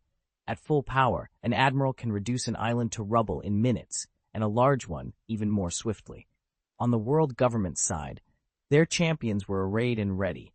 Fleet Admiral Steel Gu Kong, the CP0 chief, Green Yu Huang Yuan, and Kebi, who had only just arrived on the scene. The remaining forces stood vigilant against incoming reinforcements from the rival nations, including Nethin, who had yet to make his move. If these were the government's only assets in play, then no matter how fearsome the Ghost Hand proved, they stood little chance of turning the tide. Fleet Admiral Steel Gu Kong's face remained impassive, though a faint spark of interest flickered in his eyes. Nethin understood all too well that no nation would limit itself to the standard combat types. They'd yet to face the natural-type hurricane users, or those earth and stone elemental warriors who'd shown themselves at Navy headquarters before. Now, as everyone gathered in the Holy Land, a dark shape materialized on the horizon near the Red Earth continent. On closer inspection, it wasn't a lone ship, but an entire armada, dozens of colossal warships, each stamped with a bold numeral, 1, 2, 3, marking the divisions of Wan Guo's fleet. This was no mere raid, it was a full-scale invasion. Steel Gukong received the report and let out a slow breath. His voice was calm but resolute. All right, prepare the Navy for engagement and dispatch every pacifist unit from the scientific corps at once. He had been expecting this move for some time, and his face revealed nothing but steady confidence. After all, even a mass of pirate ships, no matter how large, could never match the firepower of a true naval armada. Furthermore, the new Navy headquarters fortress now eclipsed the old Marineford in both defensive strength and heavy artillery. The world government had every confidence that no opposing force could threaten them here. At Admiral Steel Kong's command, the Navy's lieutenant generals stepped aboard their warships with calm determination. We're up against nothing more than a makeshift fleet. They can never defeat the Marines, one lieutenant general thundered. His roar echoed across the base, igniting a fierce cheer among the Marine elite. Open fire! Sink them! As the two fleets closed to bombardment range, nearly 100 Marine warships unleashed a perfectly synchronized salvo. Shells rained down like lethal raindrops. Across the field, Nethin's fleet fought back, but his larger vessels simply couldn't match the Marines' purpose-built warships. Nethin peered through his spyglass at the wavering horizon. Their fleet was clearly outmatched, outnumbered by the enemy ships, and under the looming shadow of a coastal fortress bristling with heavy guns. They'd already lost too many vessels. Naval warships and shore batteries packed enough firepower to obliterate any foe. Yet, aboard the Wanguo fleet, not a soul seemed fazed. Officers lounged on deck, chatting and laughing as if they were on a pleasure cruise, not in the teeth of a bombardment. Their calm only deepened the Navy's suspicions. With such an overwhelming advantage, what confidence or what secret weapon could Wanguo possibly have? On the flagship's deck, the Navy's lieutenant general drew his sword, his eyes cold and unblinking. Whatever tricks they're hiding, he growled, we will rout them before they can act. He signaled the gunners. Reload and prepare to fire. Cords were tightened, cannon muzzles pointed skyward. Just as the general gave the final nod, the water beside the ship began to froth and bubble violently, as though something enormous was rising from the depths. A hush fell over the sailors. The lieutenant general's grip and his sword tightened. What in heaven's name? He whispered. Nethin stood at the rail, watching the sea churn beneath him. "The tide's moving at a crawl," he muttered, "but I've been waiting for you long enough. Fortunately, your engines run twice as fast as ours." Across the deck, sailors from the Wan Guo fleet exchanged amused smirks at the Navy's boast. Then, without warning, a strange vessel rose from the depths, water cascading down its curved hull. A grinning officer aboard that ship shouted, "Let's see how you handle this." With that, a massive cannon appeared, its barrel glinting ominously in the gray light. The moment the gun fired, the boom rolled like thunder, and the blast was more powerful than anyone could have imagined. Even Honolulu's famed Lei Ying couldn't compare, or so the tales claimed. A blinding white flash washed over everything, drowning out sights and sounds alike. When their vision returned, the Wanguo Marines stood in stunned silence. They shook their heads, blinked against the lingering glare, and stared at one another in disbelief. The battlefield had turned into a pure white expanse, and in its center loomed the eerie shape of that mysterious ship, Victorious. Out at sea, nearly 100 warships held their battle line. 10 of them suddenly vanished as if evaporating into thin air. No debris, no wreckage, they'd simply been erased. Officers on the bridge stared in stunned silence. Could a single bombardment really have destroyed 10 capital ships at once? Impossible. Even super-heavy artillery lacked that kind of power. A lieutenant general from Navy headquarters watched in disbelief. At that moment, a scientist from the research detachment stumbled forward, sweat slicking his pale face. His voice trembled as he gasped, "I recognize it. It's the ancient weapon, Pluto." The name rippled through the fleet like a chilling warning. The fabled doomsday cannon, said to be capable of leveling an island with a single shot, was not only real, but now armed on the enemy's side. "Don't let them fire again," the lieutenant general roared. "Strike that flagship down at all costs." He realized, with growing dread, that this engagement had become far more than a naval skirmish. It was a duel between superweapons. From Commander Nethin's flagship, the ancient cannon Pluto loomed as the ultimate arbiter of victory, or annihilation. Initially, our fleet was anchored at Navy headquarters, relying on its overwhelming firepower while we waited for orders. But by deciding to strike first, we lost that safety net in an instant, and once Pluto's devastating cannon opened fire, the entire battle swung against us. The Holy Land of Marijoa has become a bloodbath. What? Admiral Gankukong's face went ashen when the report reached him. Standing at his side, the chief of CP0 drew in a slow, tense breath before speaking in a low, measured tone. They really deployed Pluto. General Steelbone Kong's jaw clenched. Facing Pluto's destructive power, they had no real advantage, and if reinforcements didn't arrive soon, defeat would be inevitable. He turned to his officers, voice stern. "Send in Vegapunk's scientific brigade immediately. His new prototype may not equal Pluto exactly, but it's our best chance to hold the line." With that order, the command center erupted into activity, desperate to marshal every resource they had left against the enemy's unstoppable firepower. General Gang, Steelbone Kong, stood at the railing, surveying the chaos unfolding below. His voice was cold and uncompromising as he issued his command. "We can't wait any longer. It's time to go all out." They had assumed the upper deck skirmish would be enough to hold off their enemies, and that they still enjoyed total control of the naval base below. No one believed the headquarters could fall. But the moment their opponent unleashed the ancient weapon Pluto, the tide turned in an instant. The lower decks teetered on the brink of disaster, and their fortunes above were at risk of crumbling alongside them. They could no longer afford to sit back and wait for Nethin to show himself. They had to seize the initiative now. "Yellow Ape, Green Bull," Steelbone Kong barked. "Reinforce the front lines immediately. I'll remain here with the CP0 chief to watch the shadows for any sign of Nethin." "Sir, may I join them?" Lieutenant Kibi stepped forward, determination etched on his face. "By all means," Steelbone Kong replied. "Make every strike count." Taking a steadying breath, Kibi leapt into the fray alongside Yellow Ape and Green Bull. Against such overwhelming odds, there was no alternative but to attack with everything they had, and hope it would be enough to turn the battle back in their favor. In order to break through the front lines and seize the initiative, Nethin knew that toppling just a few of Wanguo's captains would be enough to claim this war as a victory. Chapter 4 of 58, Team Zero. The arrival of the yellow ape and the green bull, along with Kebi, whose power bordered on a true general's, shook the battlefield to its core. These three formidable fighters, the vanguard of the allied forces, struck like a bolt of lightning, shattering the Wanguo army's once unquestioned dominance. Though not yet defeated, the defenders found themselves reeling. The carefully maintained balance of power had collapsed in an instant. Trafalgaro's dark eyes flicked toward the intruders. "If they won't relent," he muttered under his breath, "we'll bring out the real heavy hitters." No sooner had the words left his lips than space itself seemed to warp and tear.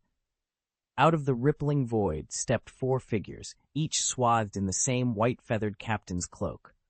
At a glance it was clear these were no ordinary reinforcements, but by the insignia on their backs, they were no numbered squad at all.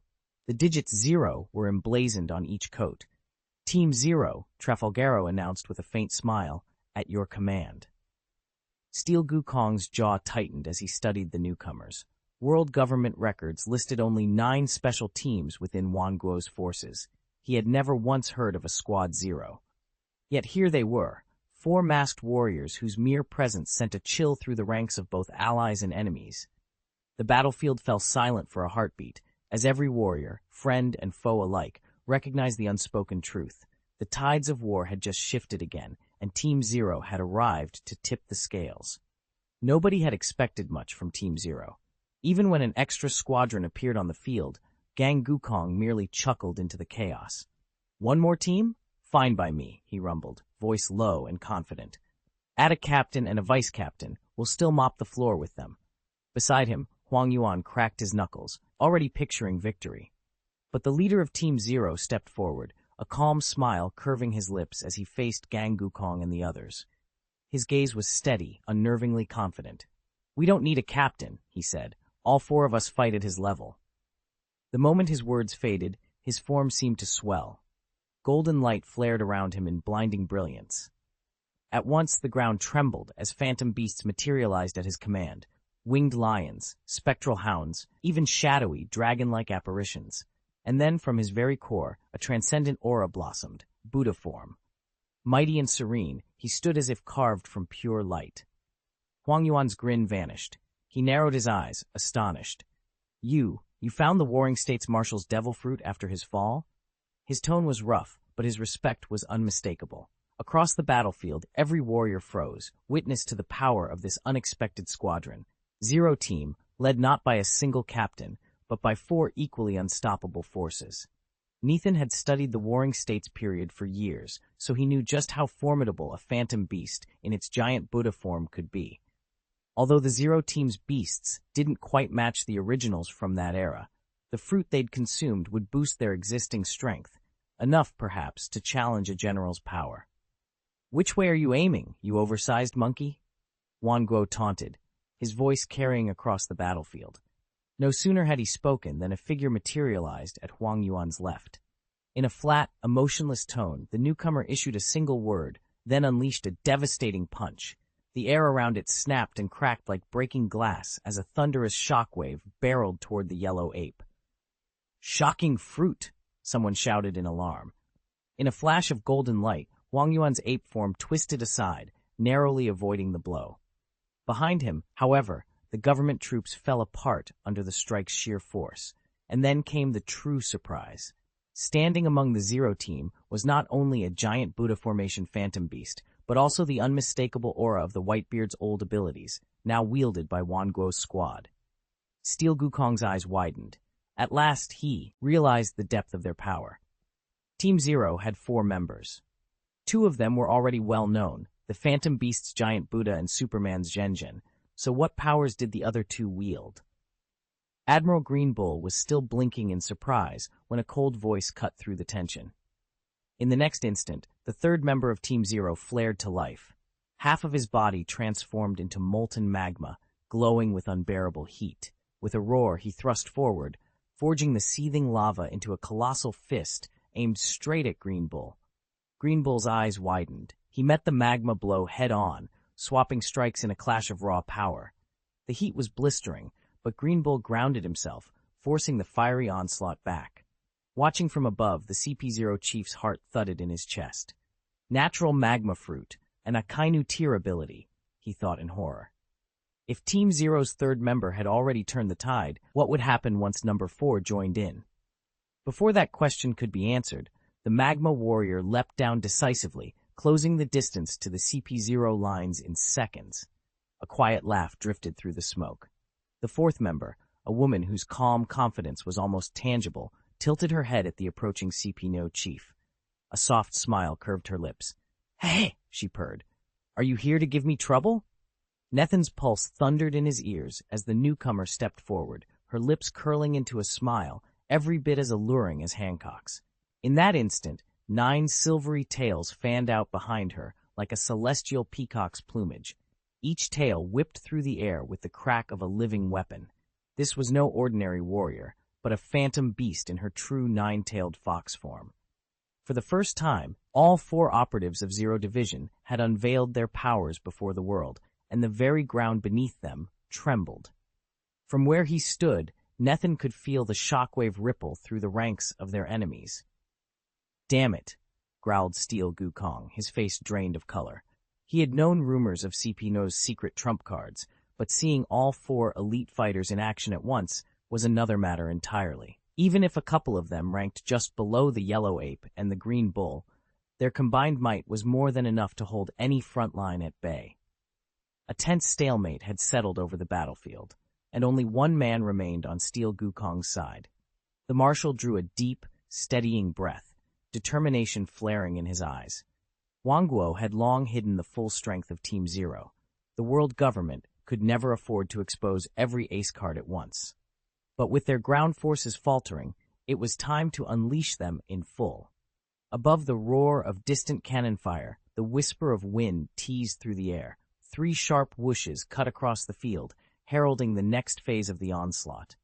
Nethin braced himself. Whatever came next, there was no turning back. Moments after Steelbone Kong snatched up the Den Den Mushi and relayed his orders, 4, or maybe 5, towering auras stirred atop Punkle Castle in the holy land of Marioa.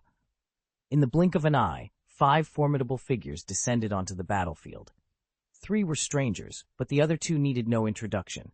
The tyrant Bartholomew and the former Admiral High Prison. "They've deployed their Zero team so soon," one of the unfamiliar warriors murmured, his expression as flat as stone. "The situation must be dire." Steelbone Kong's deep voice rumbled across the field. "Our original plan was to surround Ghost Hand and take him down on our own terms. Now we have to finish this fight up front and flush him out." He cocked his head as he watched the newcomers regroup. Ever since Nethin's performance in the last Great War, the world government has been wary of him. They've prepared every contingency to deal with him. I never expected their Zero team to jump in ahead of their schedule. The 5 silhouettes stood at the ready, their combined presence shifting the balance of power.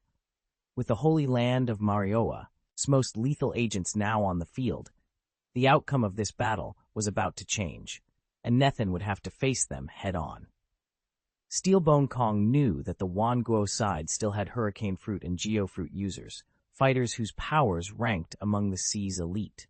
He drew in a steady breath, lifted his gaze to the empty sky above the battlefield, and roared, "I know you're here, Nethin. Come out and face me." The gathered elites and captains of Wangguo stiffened when 5 formidable figures from the world government appeared in formation, but none showed fear. They all understood that Wangguo's secret weapon had yet to make his move. A hushed whisper ran through their ranks. "Nethin hasn't even joined the fight yet." Then a voice as familiar as it was calm carried across the field. The air above them began to churn, twisting into a roiling vortex. From its heart, Nethin emerged. He wore nothing more than a simple tunic and wooden clogs, his hands folded behind his back, and his expression composed, devoid of any flashy display of power. Yet on this battlefield, everyone knew better than to underestimate him. The instant Nethin stepped into the arena, every warrior, from the hulking Yellow Ape to the stalwart Green Bull and all the others, froze in their tracks. They weren't intimidated by the captains each nation had dispatched. Captains were formidable fighters. But Nethin was on another level. In the Great War, he had drawn blood one side-sized lesson. Even an admiral couldn't halt Luozi alone, let alone stand against Nethin himself. Rumor had it that two captains acting in concert would still find him a deadly challenge. His strength had reached absurd heights, far beyond what any sailor or marine captain was supposed to achieve. A hush fell over the battlefield as everyone waited for his next move. Steelbone Kong's voice cut through the silence, calm and resonant. He fixed Nethin with a steely gaze and pronounced, "The world government has stood for 800 years. Its power isn't something you can casually spy on or defy.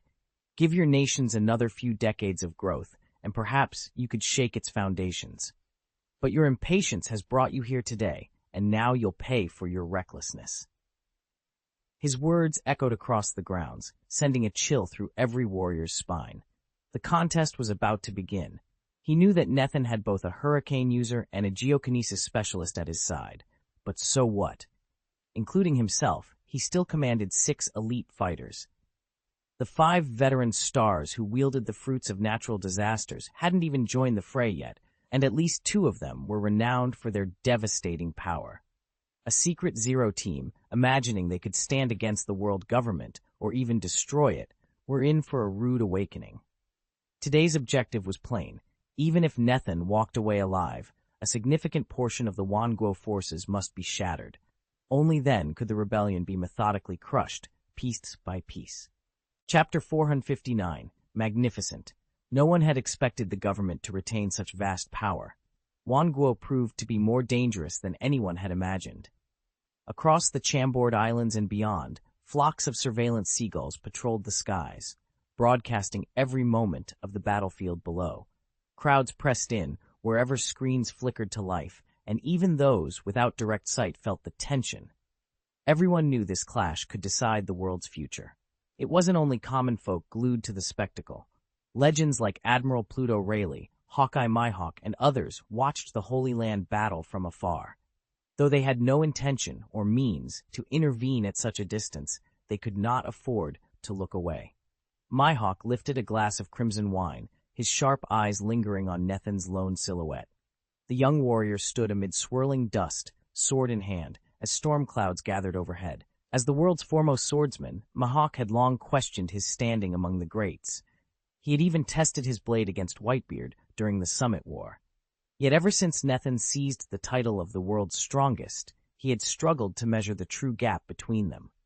Now, having witnessed Nethin's power in full display, Mihawk finally understood how vast that chasm truly was.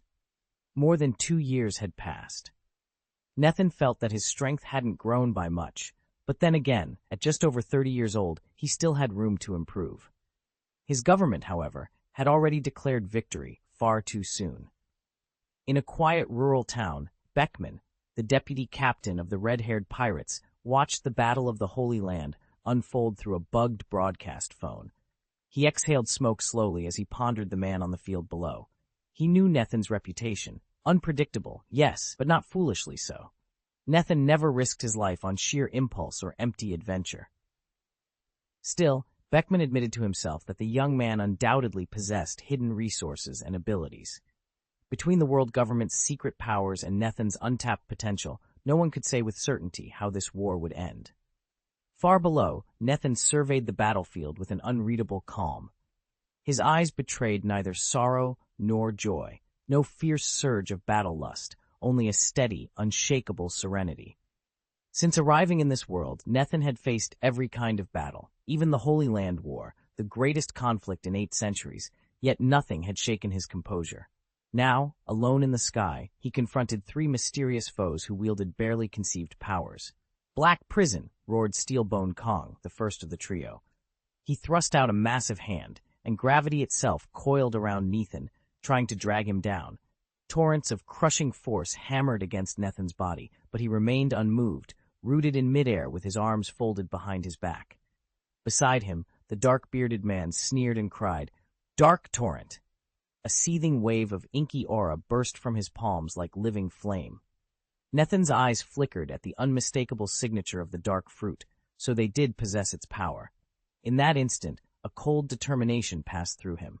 He shifted his gaze across the battlefield, recalling where he had last glimpsed the other fruits. The magma fruit's fiery glow, the colossal silhouette of the giant Buddha, even Jen herself. Yet there was no sign of the dark fruit. Its wielder had slipped beyond Nethin's sight. Now trapped beneath two devastating techniques, Nethin tightened his stance. This fight was far from over. It had truly fallen into the hands of the world government. Yet Nethin wasn't surprised. After all, this was their trump card, and he would never underestimate it. He raised an eyebrow and spoke calmly. "Very well, my personal guards will deal with you." Nethin didn't move from his lofty perch. With a single, effortless wave of his hand, the empty air contorted and tore open into a churning vortex. From its roiling center emerged 6 figures, 5 stepping forward and one more known only as the Hurricane. The Hurricane's fearsome reputation was known the world over, as was the embodiment of NL beside him. But the identities of the other 4 sent shockwaves through Goku and the rest of the onlookers. No, that can't be. One by one, the 6 warriors took up positions behind Nethin. They were all his incarnations. In addition to the Hurricane and Enel, there stood the manifestation of Weibo, the avatar of Star Katakuri, the Golden Lion, and impossibly, the form of Kaido himself. Weibo's name had echoed across the seas for the past 2 years, reducing even the remnants of Whitebeard's forces to a state of panic. Now, united at Nethin's command, they readied themselves for the coming battle. Ultimately, caught between the 10,000 nations and the world government, they were utterly annihilated by the 10,000 nations' forces. As for Katakuri, once a feared commander of the Big Mom pirates, though that crew has long since been erased from history, a pirate with a bounty north of 1 billion berries is never truly forgotten. Yet nothing prepared them for the sight of the Golden Lion and Beast King Kaido standing before them. Weren't those 2 supposed to be dead?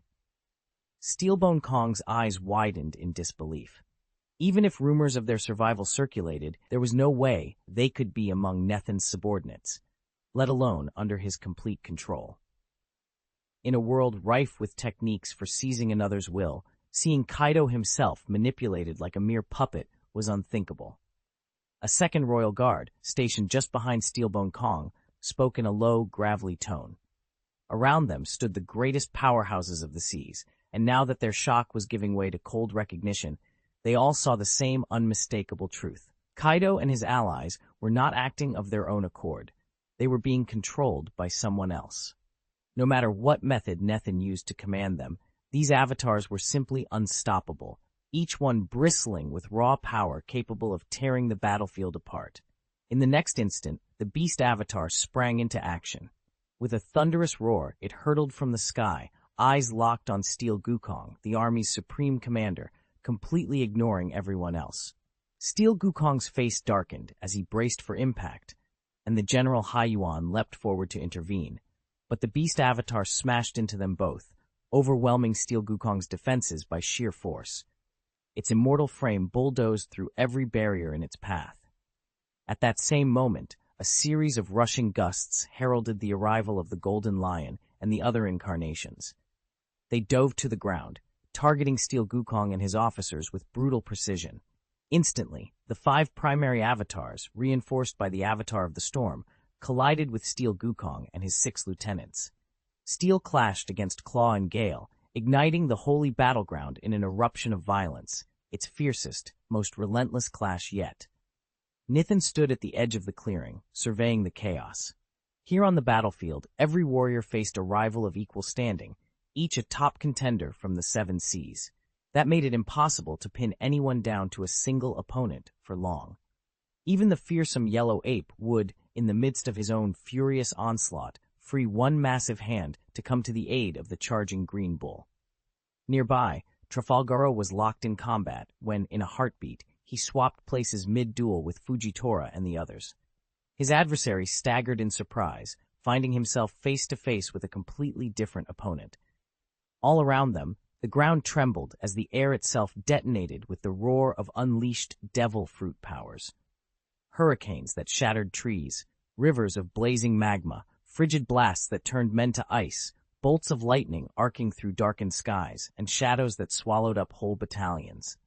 It felt as if they were intent on tearing the entire Red Earth continent to pieces. Neither the fighters nor the onlookers could find words. The sheer intensity of the assault was beyond anything they had ever witnessed. From every corner, rare natural type and zoan type phantom beasts materialized in swarms, summoned by powers normally unseen in this world. Swordsmen of legendary renown cut through the chaos with blade and steel. Against a spectacle like this, even the grand war fought at the summit seemed, by comparison, child's play. I'd be happy to help polish and rewrite the chapter. Could you please provide the full text of the chapter you'd like revised? Once I have the complete content, I'll transform it into a smooth, idiomatic English version, renaming Ross to Nethan and ensuring he's clearly portrayed as male.